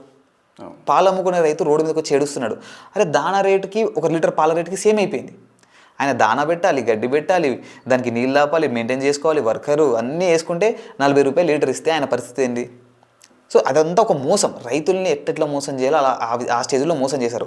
ఆవుని దూరం చేస్తే ప్రతి ఒక్కరి ఆరోగ్యం దూరం అయిపోతుంది ఆటోమేటిక్గా. ఇది బాగా అర్థం చేసుకున్నారు. సో ఆవుల్ని స్లోగా దూరం చేస్తూ వచ్చారు. బ్రిటిషర్లు కూడా అసలు ఇండియాలో ఇంత గొప్పగా ఎందుకున్నారంటే, ఒకటి మన దగ్గర నాలెడ్జ్ ఉంది, ఆయుర్వేద ఉంది, రైట్, గోవులు ఉన్నాయి, యోగా ఉంది. ఇప్పుడు ప్రజెంట్ చూసుకుంటే యోగాని ఆయుర్వేదాన్ని వరల్డ్ మొత్తంలో ప్రమోట్ చేస్తున్నారు. అది మన దగ్గర తరతరాల నుంచి ఉంది కదా. అదంతా వేస్ట్ రా బాబు, మీరు ఇది ఆయుర్వేదం పనికిరాదు, ఇగో ఈ మెడిసిన్ తీసుకో ఇదే అని చెప్పేసి ఇన్ని రోజులు మనకు నేర్పించి మళ్ళీ వరల్డ్ మొత్తం మన సైడే వస్తుంది. మళ్ళీ భారతదేశాన్ని విశ్వగురు అంటారు. భారతదేశంలో ఉన్న అందరి జనాలలో మట్టి నింపేసి వెస్టర్న్ కల్చర్ని అలవాటు చేసేసి, బాబు నువ్వు ఇది చేయకూడదు అంటే లేదు నేను అదే చేస్తా అని చెప్పేలాగా మనమే తీసుకెళ్ళాం. అది మన తప్పే కదా. ఇప్పుడు ఎగ్జాంపుల్ బ్రో, మనం అందరం ఉన్నాం, పంచ కట్టుకుని ఎవరైనా హైదరాబాద్లో తిరిగితే వారిని ఎలా చూస్తారు? పంచ అనేది భారతదేశం యొక్క ట్రెడిషన్. పంచ కట్టుకున్నప్పుడు అసలు ఎంత ఫ్రీ. నేను బయటకు వచ్చినప్పుడు ఇలా డ్రెస్ వేసుకుంటాను, ఇంటికి వెళ్ళాలంటే పంచలోనే ఉంటాను నిజం చెప్పాలంటే. పడుకునే ముందు మంచి గాలి ఆడడం కావచ్చు. మన ఉన్న కంట్రీకి వేడిమి దేశం భారతదేశం, జనరల్గా వేడిమి దేశం. పైన మాత్రమే చల్లగా ఉంటుంది, కింద మాత్రం కొంచెం చల్లగా ఉంటుంది, మధ్యస్థ భాగం మొత్తం వేడిమే ఉంటుంది కదా. మన ప్లేస్కి తగ్గట్టుగా మన డ్రెస్సింగ్ ఆల్రెడీ ఉంది. మనం దాన్ని వదిలేసుకొని టైట్ పాయింట్లు, టైట్ డ్రెస్సులు, ఉలెన్ డ్రెస్సులు, ఇంకా చెప్పాల్సిన అవసరం లేదు దీని గురించి మీకు ఆల్రెడీ. సో ఇదంతా ఎవరు నింపారంటే మన ఎడ్యుకేషన్ సిస్టమ్ నుంచి స్టార్ట్ అయింది ఇదంతా. సో రూట్స్ ఎక్కడున్నాయని చూస్తే, ఎప్పుడైతే బ్రిటిషర్లు ఎంటర్ అయ్యాలో వాళ్ళు మన దేశాన్ని మాత్రమే దోచుకోలే, మన దేశాన్ని దోచుకోవడం, మన సంపదను దోచుకుంటూ కూడా మన దగ్గర ఉన్న మైండ్ సెట్ని కూడా దోచుకుపోయారు వాళ్ళు. వాళ్ళ మైండ్ సెట్ అంటే ఇప్పుడు కాన్వెంట్ స్కూల్ ఇన్వెస్ట్ చేశారు. కాన్వెంట్లో ఏం నేర్పిస్తారు? వాళ్ళకి సంబంధించింది. ఇప్పుడు నువ్వు పెద్ద అయ్యాక నీకు ఒకటే ఉంటుంది మైండ్లో, ఎంత దూరం పోయినా జాబ్ చేయాలి, వెస్టర్న్ కల్చరే గొప్ప, వెస్టర్నే అడాప్ట్ చేసుకోవాలి, ఇండియన్ వేస్ట్. మీరు రికార్డ్ చూసుకొని కూడా అదే ఉంటుంది. సో దీన్ని రూట్స్ లెవెల్ నుంచి తీశారు కాబట్టి నేను రావడానికి, ఇంత ఇంపాక్ట్ క్రియేట్ అవ్వడానికి కూడా రీజన్ ఏంటి అంటే అంత డెప్త్గా నేర్చుకున్నాను నేను. సో ఇదంతా ఒకే రోజులో నేర్చుకొని ఫార్మింగ్లోకి దిగుతారా అంటే కష్టం. నేను 2 years రీసెర్చ్ చేస్తాను దీనిపైన. 2 years తర్వాత 1 year మొత్తం ఈ ప్రోడక్ట్స్ గురించి, దీని గురించి, ఫార్మింగ్ గురించి ఎన్నో బుక్కుల్లో చూసి, బుక్కులు చదివాను, యూట్యూబ్లో నేర్చుకున్నాను, నా ఓన్గా బుక్స్ రాసుకున్నాను, ఎలా చేయాలి ఏంటి అని. టెస్ట్ అండ్ ట్రయల్లో కొంచెం ల్యాండ్లో కూడా చేశాను మళ్ళీ. ఓకే, కొంచెం ల్యాండ్లోనే. ఇప్పుడు అందరు రైతులకు కూడా ఇచ్చే సజెషన్ అదే. ఇప్పుడు మీరు ఉన్నారు బ్రో, సింపుల్గా మీరు ఫార్మింగ్లోకి రావాలనుకుంటున్నారు, దట్టు న్యాచురల్ ఫార్మింగ్లోకి రావాలనుకుంటున్నారు. మీరు ఎలా వస్తారు? సడన్గా రావాలంటే మీకు కష్టం కదా, మీకు తెలీదు ఎలా స్టార్ట్ చేయాలి, ఎక్కడ ఏం దొరుకుతుంది ఏంటి ఏం తెలియదు. అలాంటి సిచ్యువేషన్లో ఏంటి, ప్రస్తుతం ఉన్న సోషల్ మీడియాని వాడుకుంటే మీకు సీడ్ దొరుకుతుంది. రైట్, బేసిక్ నాలెడ్జ్ కూడా వస్తుంది. అంటే ఘనజీవామృతం అనొచ్చు, జీవామృతం అనొచ్చు, ఎలా చేయాలో కనీసం తెలుస్తుంది కదా. స్లోగా మీరు చేసుకోవచ్చు, దానికి కావాల్సిన రిసోర్సెస్ని స్లోగా వెతుక్కోవచ్చు. సో అలా వెతుక్కుంటూ మొదలైన నా ప్రయాణం అన్నీ నేను స్లోగా సమకూర్చుకొని ఒక ఫామ్ని ఆల్రెడీ సెటప్ చేశాను. ఒక 20-30% అయిపోయింది, ఇంకా 70% చేయాల్సింది కూడా ఉంది. ప్రస్తుతానికి దేశీ ఆవులన్నీ ఎక్కడున్నాయంటే లోకల్ మార్కెట్స్లో ఉన్నాయి. ఓకే, లోకల్ మార్కెట్లో అవుతాయి కదా, ప్రతి వారం ఏదో ఒక దగ్గర మార్కెట్ అవుతుంది, సంత అవుతూనే ఉంటుంది. మన మండల్ లెవెల్లో కావచ్చు, డిస్టిక్ లెవెల్లో కావచ్చు, తాలూకా లెవెల్లో కావచ్చు అవుతూ ఉంటాయి. ఆ లోకల్ మార్కెట్కి వెళ్తే అక్కడ మొత్తం లోకల్ ఆవులే, దేశీ ఆవులు మాత్రమే. ఒంగోలు కావచ్చు, పొడతూర్పు కావచ్చు. మన దగ్గర మెయిన్గా ఉండేది ఒంగోలు, పొడతూర్పు. దీంతోపాటు ఎక్కడో ఒక దగ్గర మీకు రేర్గా దియోని అని బ్రీడ్ కనిపిస్తుంది, Vikarabad Karnataka border breed Deoni. So కొన్ని రకాల జాతులు మాత్రమే ఉన్నాయి, చాలా రకాల జాతులు అంతరించిపోయినాయి ఆల్రెడీ. సో ఉన్న వాటిని మనం వాడుకోవాలి, లేని వాటిని మనం వెతుకు తీసుకురాలేము. మీకు ఒంగోలు చాలా ఈజీగా దొరికిపోతుంది లోకల్ మార్కెట్కి వెళ్తే మాత్రం. వైట్ కౌ చాలా సింపుల్ ఐడెంటిఫికేషన్ కూడా పైన హంప్ ఉంటుంది దానికి, కింద గంగడోలు ఉంటుంది, అది దేశీ ఆవు. మీ జెర్సీ హెచ్ఎఫ్లకి పైన స్ట్రేట్ ఉంటుంది, కింద గంగడోలు కూడా కొంచెం ఉంటుంది, పెద్దగా ఉంటుంది దానికి. అరవడం కూడా అది ఎలా అరుస్తుంది అంటే గాడిదలాగా అరుస్తుంది జెర్సీ హెచ్ఎఫ్ ఆవులు. మీరు ఒకసారి వినొచ్చు కూడా ఎక్కడైనా, వెరైటీగా అరుస్తాయి. మన ఆవులు మాత్రమే అంబా అంటాయి, అవి ఏదో వెరైటీ సౌండ్ కూడా చేస్తాయి. సో దేశీ కౌ ఐడెంటిఫికేషన్ ఇది. మీకు ఆవులు కావాలంటే ఖచ్చితంగా లోకల్ మార్కెట్లో దొరుకుతాయి. ఇంకా దాంతోపాటు యూట్యూబ్లో చూసినా కూడా దేశీ ఆవులు ఎక్కడ కొనాలని చెప్తే చాలామంది వీడియోస్ కూడా పెడుతుంటారు. మనం వెళ్ళి చూసి మీకు నచ్చిన ఆవుని పాలిచ్చేదా లేకపోతే పాలివ్వందా, ఓన్లీ మీరు పేడమూత్రంనే వాడుకోవాలనుకుంటున్నారా, మీ రిక్వైర్మెంట్ని బట్టి మీరు ఆవులు తెచ్చుకోవచ్చు. ఇప్పుడు మీరు అంటున్నారు కదా సార్, బీజామృతం అని అలాగే ఘనజీవామృతం అని, సో వాటి ప్రిపరేషన్ మెథడ్ చెప్పగలుగుతారు ఒక 2 minutesలో మా ఆడియన్స్ కోసం? చాలా సింపుల్. అంటే అవి నార్మల్గా ఎందుకు అడుగుతున్నాను అంటే, ఇప్పుడు చాలా మంది హెల్త్ కాన్షియస్ పాయింట్ ఆఫ్ వ్యూలో టెర్రస్ ఫార్మింగ్ అని కానీ, అంటే ఇంటి దగ్గర కూరగాయలు పండించుకుంటున్నారు. సో పెరట్లో ఉన్న మొక్కలు వేసుకోవడం కానీ, పూల మొక్కల దగ్గర నుంచి కూరగాయల మొక్కల దగ్గర తోట పెంపకం కానీ, సో వాళ్ళు కూడా దీన్ని వాడుకోవచ్చా? 100% వాళ్ళ కోసంగా ఒక 2 minutesలో దాని ప్రిపరేషన్ ఏ విధంగా చేసే అవకాశం? చాలా సింపుల్గా చేయొచ్చు బ్రో. ఫస్ట్ జీవామృతం అంటాం మనము, ఫస్ట్ బేసిక్ జీవామృతం. దీంట్లో దానికి 10 kgల ఆవు పేడ, 10 kgల ఆవు మూత్రం, 1 kg శనగపిండి, 1 kg బెల్లము, కొంచెం మట్టి, ఈ 5 ఇంగ్రీడియంట్స్ సరిపోతాయి. అన్నిటినీ ఒక 200 లీటర్ల డ్రమ్ములో వేసేసి బాగా తిప్పేయాలి. ఎర్లీ మార్నింగ్ ఒకసారి, మళ్ళీ ఈవినింగ్ ఒకసారి, 2 times క్లాక్ వైజ్ డైరెక్షన్లో తిప్పాలి. 2 daysలో రెడీ అయిపోతుంది అది. మనం దాన్ని 1 week లోపు వాడుకోవాలి. మీరు రెడీ అయిపోతుంది, 200 liters ఉంటుంది, 1 acreకి సరిపోతుంది. సో మీరు చిన్న హోమ్ గార్డెన్ అనుకుందాం, చిన్న బకెట్లోనే కావాల్సి వస్తుంది కాబట్టి మీకు 10 లీటర్లకి ఎంత కావాలో దానికి క్యాలిక్యులేట్ చేసుకోండి. లైక్ 1 kg పేడ సరిపోతుంది, 1 kg ఆవు మూత్రం సరిపోతుంది, 100 grams శనగపిండి, 100 grams బెల్లం, చాలు. అంటే చిన్న క్వాంటిటీకి. సో రేషియో బట్టి క్యాలిక్యులేట్ చేయండి. 1 kg కూడా అవసరం లేదు, 1/2 kg. ఒక 10 లీటర్ దాంట్లో అయితే 20 లీటర్ అయితే 1 kg పడుతుంది. సో అలా క్యాలిక్యులేట్ చేసుకొని వేసుకోవచ్చు. అది జీవామృతం. దాంతోపాటు ఘనజీవామృతం కూడా చాలా సింపుల్. దానికి ఆవు పేడ కావాలి. ఆవు పేడని తీసుకొని మంచిగా ఒక వారం రోజుల పేడ వాడవచ్చు దీనికి. ఫ్రెష్ పేడ నుంచి వారం రోజులది, చెట్టు నీడ కింద కానీ షెడ్ కింద కానీ, ఆ నీడలో ఆరబెట్టాలని. దానిపైన బెల్లము, శనగపిండి, కొద్దిగా మట్టి వేసేసి మిక్స్ చేయాలి. అది కొంచెం మంచిగా ఆరిపోతుంది కదా, ఆరిపోయిన తర్వాత ఫుల్ డ్రై అయిపోయిన తర్వాత దాన్ని తీసుకెళ్ళి డ్రై అయిపోయిన దాంట్లో ఏముంటుందంటే అన్ని రకాల మైక్రోబ్స్ అన్ని నిద్ర వ్యవస్థలు ఉంటాయి, స్లీపింగ్ మోడ్లో ఉంటాయి. ఎప్పుడైతే దానికి మాయిశ్చర్ టచ్ అవుతుందో, లైక్ వాటర్ టచ్ అవుతాయో, అప్పుడే అవన్నీ యాక్టివేట్ అయిపోతాయి. మళ్ళీ మీకు రిజల్ట్ కూడా అంత ఇన్స్టెంట్గా పనిచేస్తుంది. ఇప్పుడు లైక్ యూరియా డిఏపి ఇస్తారు కదా బయట రైతులు, మనం ఎప్పుడైతే ఘనజీవామృతం ఒక వాటర్ పడే దగ్గర కానీ లేకపోతే మాయిశ్చర్ ఉన్న దగ్గర పెట్టంగానే మైక్రోబియల్ యాక్టివిటీ ఆటోమేటిక్గా ఇంక్రీజ్ అయిపోతుంది. సో మనం ప్లాంట్ లోపల గ్రోత్ కూడా చేయొచ్చు. వితిన్ 2-3 daysలోనే మీకు ప్లాంట్ మంచిగా గ్రీనిష్గా అవ్వడము, ఏదైనా మొక్క చనిపోతున్న స్టేజ్లో కూడా దానికి జీవామృతం ఇచ్చినా ఘనజీవామృతం ఇచ్చినా మళ్ళీ బతుకుతుంది. నా దగ్గర ఉన్న మొక్కలు నర్సరీ నుంచి తెచ్చుకున్నాను నేను. ఫస్ట్ చిన్న గ్రో బ్యాగ్లో పెడతారు కదా వాళ్ళు, ఒక చిన్న జామ మొక్క తెచ్చుకున్నా. అది యాక్చువల్లీ చనిపోయింది, దాంట్లో వాటర్ లేక కొంచెం వాటర్ ఎండిపోయింది. అది అంత పెద్దగా చూడలేదన్నమాట, అన్నీ ఒక దగ్గర ఉండేసరికి లాస్ట్కి ఉంది. దాంట్లో జీవామృతం వేయగానే మళ్ళీ బతికింది. అది చిన్నగా చిగురు వచ్చింది. సో అంత పవర్ ఉంటుంది దాంట్లో. సో మీరు దాన్ని సింపుల్గా వాడుకోవచ్చు. ఈ హోమ్ గార్డెన్ చేసే వాళ్ళు కూడా వాళ్ళు నిజంగా చాలా గ్రేట్. యాక్చువల్గా వాళ్ళు డైరెక్ట్ ఆర్ ఇండైరెక్ట్ గోసేవ కూడా చేస్తున్నట్టే. వాళ్ళకు గోవు లేకపోయినా కూడా హోమ్ గార్డెనింగ్ చేయడం వల్ల గోసేవ చేస్తున్నట్టు. ఎందుకంటే వీళ్ళు దేశవ పేడ కోసం వెళ్తారు కదా, వెళ్తే సో అక్కడ నుంచి పేడ తెచ్చుకుంటారంటే వీళ్ళకి రిక్వైర్మెంట్ ఉంది కాబట్టి చేసేటైనా కంటిన్యూ చేస్తాడు. అమ్మడు స్లాటరింగ్కి కానీ లేకపోతే ఇక్కడ ఇతర వరకు ఎవరికి అమ్మడు, ఎందుకంటే వీళ్ళు వస్తున్నారు. సో అట్లా మీరు హోమ్ గార్డెనింగ్ చేసే వాళ్ళు కూడా అక్కడ రైతుల దగ్గర నుంచి కొనుక్కుంటే చాలా మంచిది. 1 లీటర్ గోమూత్రం 20 రూపాయలు ఇస్తే చాలు. 100 రూపాయలు ఇచ్చినా తక్కువే, ఒక 20 రూపాయలు 30 రూపాయలు ఇచ్చి తెచ్చుకుంటే సరిపోతుంది. ఓకే, సో అది ప్రిపరేషన్ ఎస్. శివ గారు, ఇప్పుడు నార్మల్ నేనే ఉన్నాను ఫర్ ఎగ్జాంపుల్. అవునండి. సో ఈ రోజు మామూలుగా గ్రామీణ ప్రాంతాలు మీరు చూస్తే రైతులు ఎస్పెషల్ చాలా అడమెంట్ ఉంటారు ఏ విషయంలో అంటే, ఈ కెమికల్ ఫార్మింగ్ నుంచి ఒక్కసారిగా న్యాచురల్ ఫార్మింగ్ రావాలి అంటే యూరియా, పొటాష్ లాంటివి వాడొద్దు, సో ఆవు పేడ, వేపపిండి వాడండి అంటే ఖచ్చితంగా నవ్వుతారు. రెండోది మనకు కూడా అడ్డం చెప్తారు మన ప్రాసెస్కి.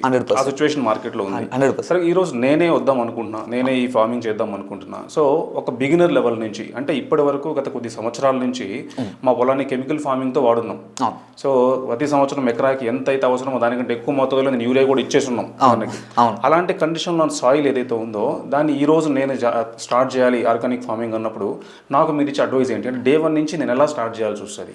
సో అంత కెమికల్ ఫర్టిలైజర్స్ వాడిన తర్వాత ఈ న్యాచురల్ దాంతో నాకు అంత ప్రొడక్టివిటీ ఉంటుందా?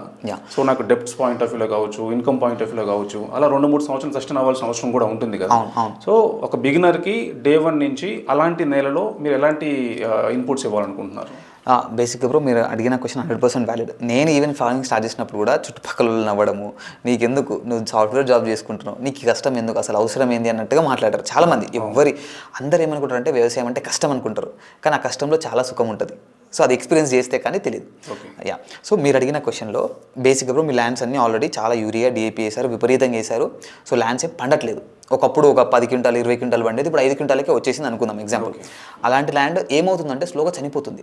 దాని మీనింగ్ అదే కదా, సాయిల్ చచ్చిపోతా ఉంది స్లోగా. ఇంకొన్ని 50, 60, 70 ఇయర్స్లో సాయిల్ మొత్తానికి చనిపోతే మనం ఏం చేయలేం కూడా. సో దీనికి చెక్ పెట్టాలంటే చాలా సింపుల్. ఫస్ట్ డబుల్ కర్ మెథడ్ అంటారు బ్రో. మీరు వ్యవసాయంలోకి వచ్చే ముందే డబుల్ కర్ ఎస్ డబుల్ కోర్ మెథడ్ అని నవధాన్యాల మెథడ్ తెలుసా మీకు? నవధాన్యాలు అంటారు దాన్ని. కొంచెం ఇంప్రూవైజేషన్ అనుకోవచ్చు దీన్ని. నవధాన్యాల్లో 9 ధాన్యాలు వస్తాయి, దీంట్లో 21 రకాల ధాన్యాలు వస్తాయి, అంతే తేడా. దీంట్లో అన్ని రకాల, ఇప్పుడు ఎగ్జాంపుల్ పప్పులు ఉన్నాయి బ్రో, మినుములు, పెసర్లు, ఉలువలు, శనగలు, బొబ్బర్లు, ఇవి ఒక 4 నుంచి 5 రకాలు. మళ్ళీ గోధుమలు, కొర్రలు, సామలు, కొర్రలు, అండు కొర్రలు, ఇవి ఒక 5 రకాలు. మళ్ళీ నూనె గింజలు లైక్ నువ్వులు, పల్లీలు, మళ్ళీ ఆవాలు, ఇలాంటి ఒక 5 రకాలు. మళ్ళీ ఇంకా నెక్స్ట్ కేటగిరీ, ఇట్లా అన్ని 5 తీసుకుంటే మీకు యూట్యూబ్లో కొట్టినా వచ్చేస్తుంది ఈ మెథడ్. 21 టైప్స్ అయితే మొత్తం. అది సాయిల్లో వేసేస్తాం ఫస్ట్, వేసి దున్నేసుకుంటాం ఒకసారి. దున్నితే ఏమవుతుంది, 45 డేస్ తర్వాత పెరుగుతాయి అన్నీ. రైట్, పెరిగిన తర్వాత మన దగ్గర ఆవు ఉంటే ఆవులు తీసుకెళ్ళి మేపియాలి. బేసిక్గా ఎలా ఉంటుందంటే ఇప్పుడు మీరు వరి తీసుకోండి, వరి పైన గింజలు ఉంటాయి, మధ్యలో గడ్డి ఉంటుంది, కింద వేర్లు ఉంటాయి. మధ్యలో ఉన్న గడ్డి పశువులకి, ఆవులకు కావచ్చు, పైన ఉన్న గింజలు మనకి, కింద ఉన్న వేర్లు భూమికి. సూపర్.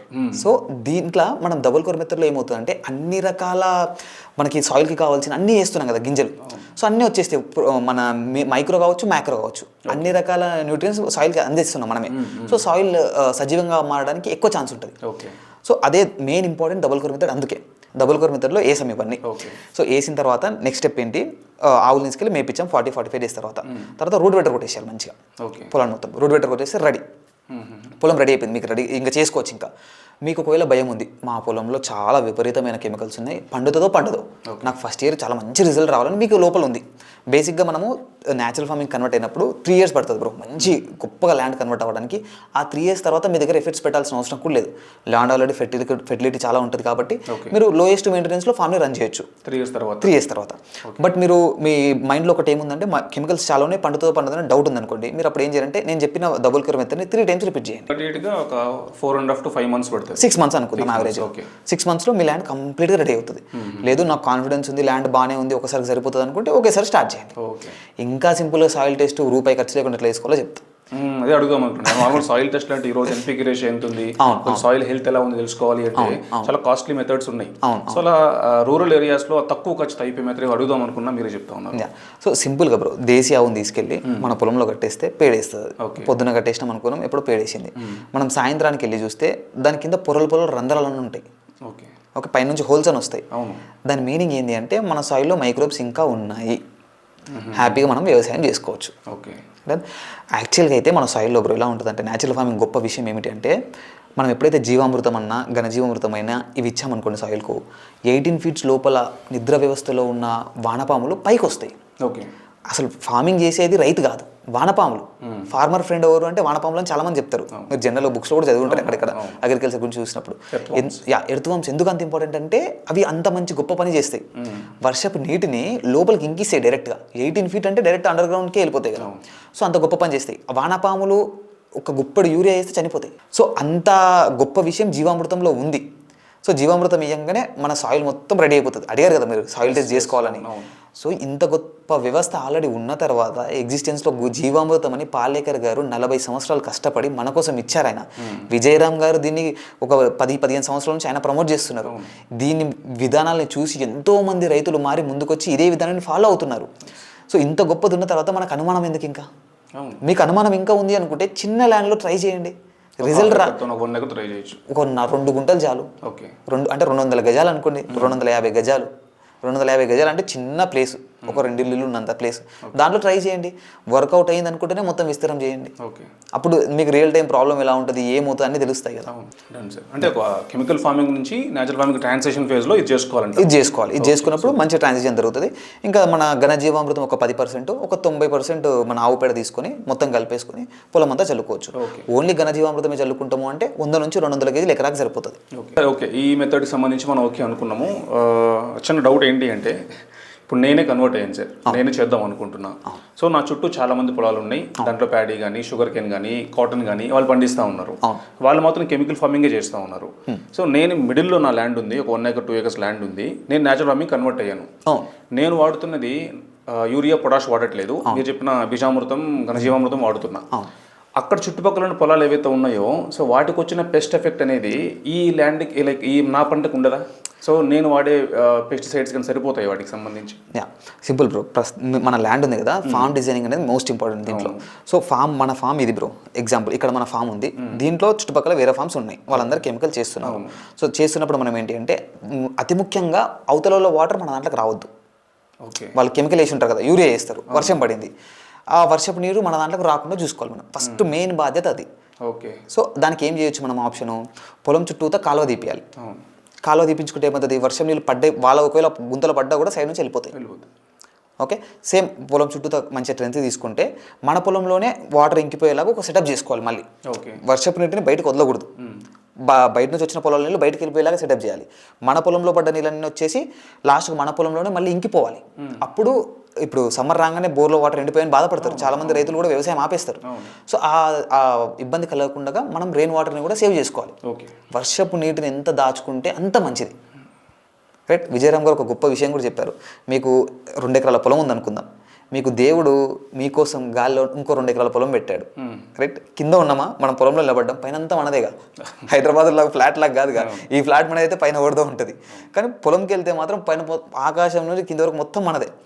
దేవుడు మన కోసం వర్షపు నీటిని ఇస్తున్నాడు, దాచుకో బాబు అంటున్నాడు. మనం ఏం చేస్తున్నాం, అలా బయటికి పంపించేస్తున్నాం. జనరల్గా చెరువులు ఉంటాయి ఇప్పుడు ప్రతి ఊర్లో, చెరువులు ఉన్న దగ్గర బోర్లన్నీ బాగా నడుస్తాయి. ఇది ఫ్యాక్ట్, అందరు రైతులకు తెలుసు, ఎక్కువ ఉంటుంది. ఎవరు బేసిక్ ఫార్మింగ్ నాలెడ్జ్ కూడా చెప్పేస్తారు. మరి మన పొలంలోనే చెరువు ఉంటే మన పొలంలో మంచి నీరు ఉంటుంది, ఎప్పుడు బోర్ ఎండిపోదు కదా. ఈ బేసిక్ ఎట్లా మిస్ అవుతున్నారు? సో మన పొలంలో కూడా 10%, 5 నుంచి 10%, ఎకరా పొలం ఉందనుకుందాం, ఎకరా అంటే 40 గుంటలు, 2 నుంచి 4 గుంటలు చెరువు పెట్టుకోవడంలో పెద్ద సమస్య ఏముంది ఆలోచించండి. Okay, right. మిగతా పొలం మొత్తం హ్యాపీగా చేసుకోవచ్చు కదా, 365 days మంచిగా చేసుకోవచ్చు కదా వ్యవసాయం.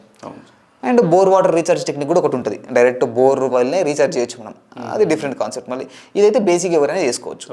సో ఫార్మ్ సెటప్లో రెయిన్ వాటర్ రావకుండా ఒకటి చేస్తారు. ఇంకొక ఆప్షన్ ఏముంటుంది, స్ప్రే చేస్తారు. స్ప్రే చేసినప్పుడు గాలికి మన అది వెరీ మినిమల్ ఉంటుంది. యాక్చువల్గా ఫస్ట్ ఒక 5 to 10 feet లోపే పడుతుంది, అంతకంటే ఎక్కువ పడదు. వాళ్ళు ఎందుకంటే వాళ్ళు జాగ్రత్త తీసుకొని స్ప్రే చేస్తారు, ఎందుకంటే పక్క వాళ్ళ పంట మీద పడకుండానే చూసుకుంటారు ఏర్ అయితేనే కూడా. ఎందుకంటే మనం వేసిన పంటని ఆయన వేయడు కదా. ఈ కలుపు మందులు కానీ పురుగు మందులు ఎంత డేంజర్ అంటే, పక్కన చేను మీద పడితే చేను చనిపోయే ప్రమాదం ఉంటుంది. పత్తిది మక్క కొట్టడానికి రాదు, మక్క పక్క మధ్యాహ్నం కొట్టడానికి రాదు, కూరగాయలు ఇంకో దానికి కొట్టడానికి రాదు. సో ఒకదానికి ఒకటి పడదు కాబట్టి వాళ్ళు జాగ్రత్త తీసుకుంటారు. సరే, వాళ్ళు ఎంత జాగ్రత్త తీసుకున్నా కూడా మనం ఏం చేయొచ్చు అంటే, కొంచెం ల్యాండ్లో స్టార్టింగ్లో పెద్ద క్రాప్స్ పెట్టాలి. విండ్ బ్రేకర్స్ కూడా పనిచేస్తాయి. ఎలాంటివి, బ్యాంబూ. బ్యాంబూ ఎంత పెద్దగా వెళ్తుంది, చాలా పెద్దగా వెళ్ళిపోతుంది కదా. బ్యాంబూ పెట్టుకోవచ్చు, వక్క పెట్టుకోవచ్చు, వక్కాయ అంటారు. చింతపండుకి రిప్లేస్మెంట్ ఇప్పుడు మనం వక్కాయలు కూడా అమ్ముకోవచ్చు. వక్కాయ ఏంటంటే లోపలికి చిన్న కుక్కను కూడా రానియదు, చాలా గుబోరుగా పెరుగుతుంది. అది 3 feet ఒకటి పెట్టామనుకోండి, న్యాచురల్ ఫెన్సింగ్ అది. రైట్. ఇట్లా ఇది ఒకటి, కొబ్బరి ఒకటి, బార్డర్ క్రాప్స్ కొన్ని చూస్ చేసుకొని, బార్డర్ ఇంకా మనకు లాంగ్ టర్మ్లో బెనిఫిట్ ఇచ్చే క్రాప్స్ కూడా కొన్ని పెట్టుకోవాలి. లైక్ ఎర్రచందనం కావచ్చు, శ్రీగంధం కావచ్చు, లాంగ్ టర్మ్లో ఎంతో కొంత దాని నుంచి డబ్బులు వస్తాయి కదా. సో ఇలాంటి క్రాప్స్ మంచిగా బౌండరీస్ చుట్టూ పెట్టేసుకుంటే ఎఫెక్ట్ చాలా తక్కువ ఉంటుంది. ఓకే. ఈరోజు పల్లెటూరులో కూడా ఇంట్లో చిన్న పని చేయించుకోవాలంటే లేబర్ దొరకట్లేదు. సో అలాంటిది లేబర్ ఇంటెన్సివ్ క్రాప్స్ అయినటువంటి నేచురల్ ఫార్మింగ్ సంబంధించి దాన్ని ఎలా ఓవర్కమ్ చేయాలి సార్? Simple bro. నాకు ఎంత బాధ అవుతుంది అంటే ఈ విషయంలో, హైదరాబాద్లో ఉన్న యువత మొత్తం ఏం చేస్తున్నారంటే, సిటీలోకి వచ్చి బీటెక్ చేయొచ్చు, డిగ్రీ చేయొచ్చు, లేకపోతే ఇంకేదైనా చదువుకోవచ్చు, లేకపోతే జాబ్ కోసం వెతుకుతుంది వచ్చి ఏదైనా ట్రైనింగ్ తీసుకోవచ్చు. అందరూ ఊబర్లు, ర్యాపిడోలు చేసుకుంటున్నారు, డెలివరీ బాయ్స్ లేదా కన్వర్ట్ అయ్యారు. రైట్. ఎక్కడనో ఉన్న బీహార్ వాళ్ళు, ఎక్కడనో ఉన్న ఒడిశా వాళ్ళు, వాళ్ళందరూ ఏం చేస్తారంటే వచ్చి వ్యవసాయం పని చేస్తున్నారు ఇక్కడ. ఎవరినో ఎందుకు, నేను కూడా ర్యాపిడోలో వర్క్ చేశాను నా డిగ్రీలో, ఎందుకంటే అది ఈజీ ఆప్షన్ కదా. సో మనము ఆ కన్వీనియన్స్ చూపిస్తున్నాం. ఫార్మింగ్లో ఏంటి అంటే బెదరగొట్టేస్తున్నాం ఫస్ట్ కష్టం కష్టం కష్టం అమ్మో చాలా కష్టం అని. అసలు ఆ కష్టం అనేదే ఉండదు, చేస్తే తెలుస్తుంది అది. సో ఇప్పుడు దీన్ని ఎలా ట్యాకిల్ చేసుకోవాలంటే వ్యవసాయం అంటేనే కుటుంబం కలిసి చేసుకోవాలి. ఫార్మింగ్ అంతే ఎంత బ్యూటిఫుల్గా ఉంటుందంటే తాతయ్య నానమ్మ మమ్మీ డాడీ 2 పిల్లలు అందరూ వ్యవసాయంలోనే ఉంటారు కదా ఒకప్పుడు, రైట్?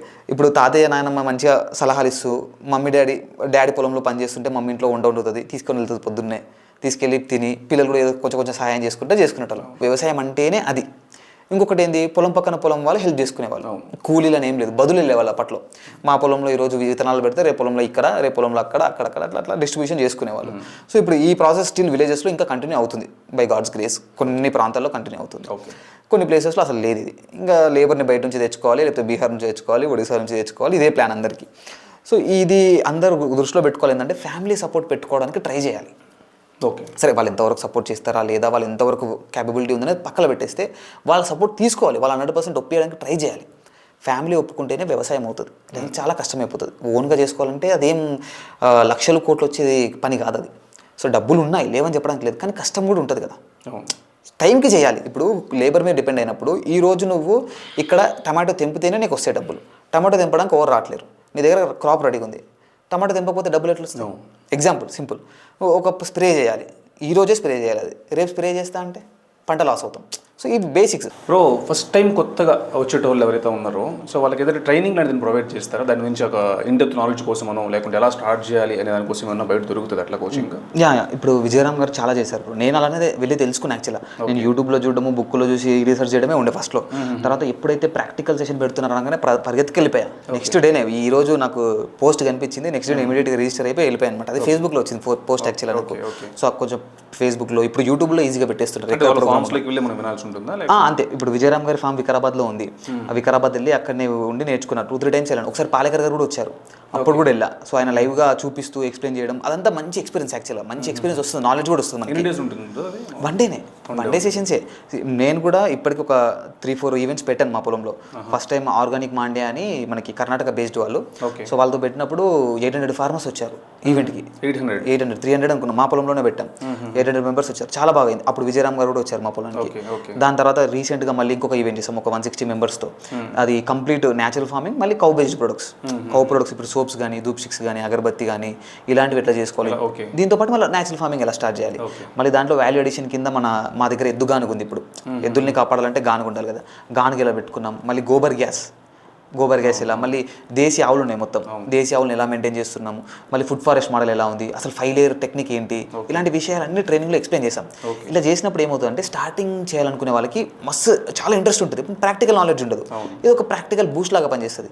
దాంతోపాటు మంచి కాంటాక్ట్స్ దొరుకుతాయి, రైతుల కాంటాక్ట్స్ కావచ్చు, విత్తనాలు ఎక్కడ దొరుకుతాయి, లైక్ మైండెడ్ పీపుల్ దొరుకుతారు, అండ్ ప్రొడక్ట్స్ ఎక్కడ దొరుకుతాయి. అలాంటి ప్రొడక్ట్స్ మనం వాడాలంటే ఉండాలి కదా, ఈజీగా ఉండాలి, మంచి ప్రైస్లో కూడా ఉండాలి, డైరెక్ట్ ఫార్మర్కి డబ్బులు వెళ్ళాలి. సో ఇలాంటివన్నీ తెలుస్తాయి. సో ఇలాంటి ఈవెంట్స్ అటెండ్ అవ్వడం చాలా మంచిది.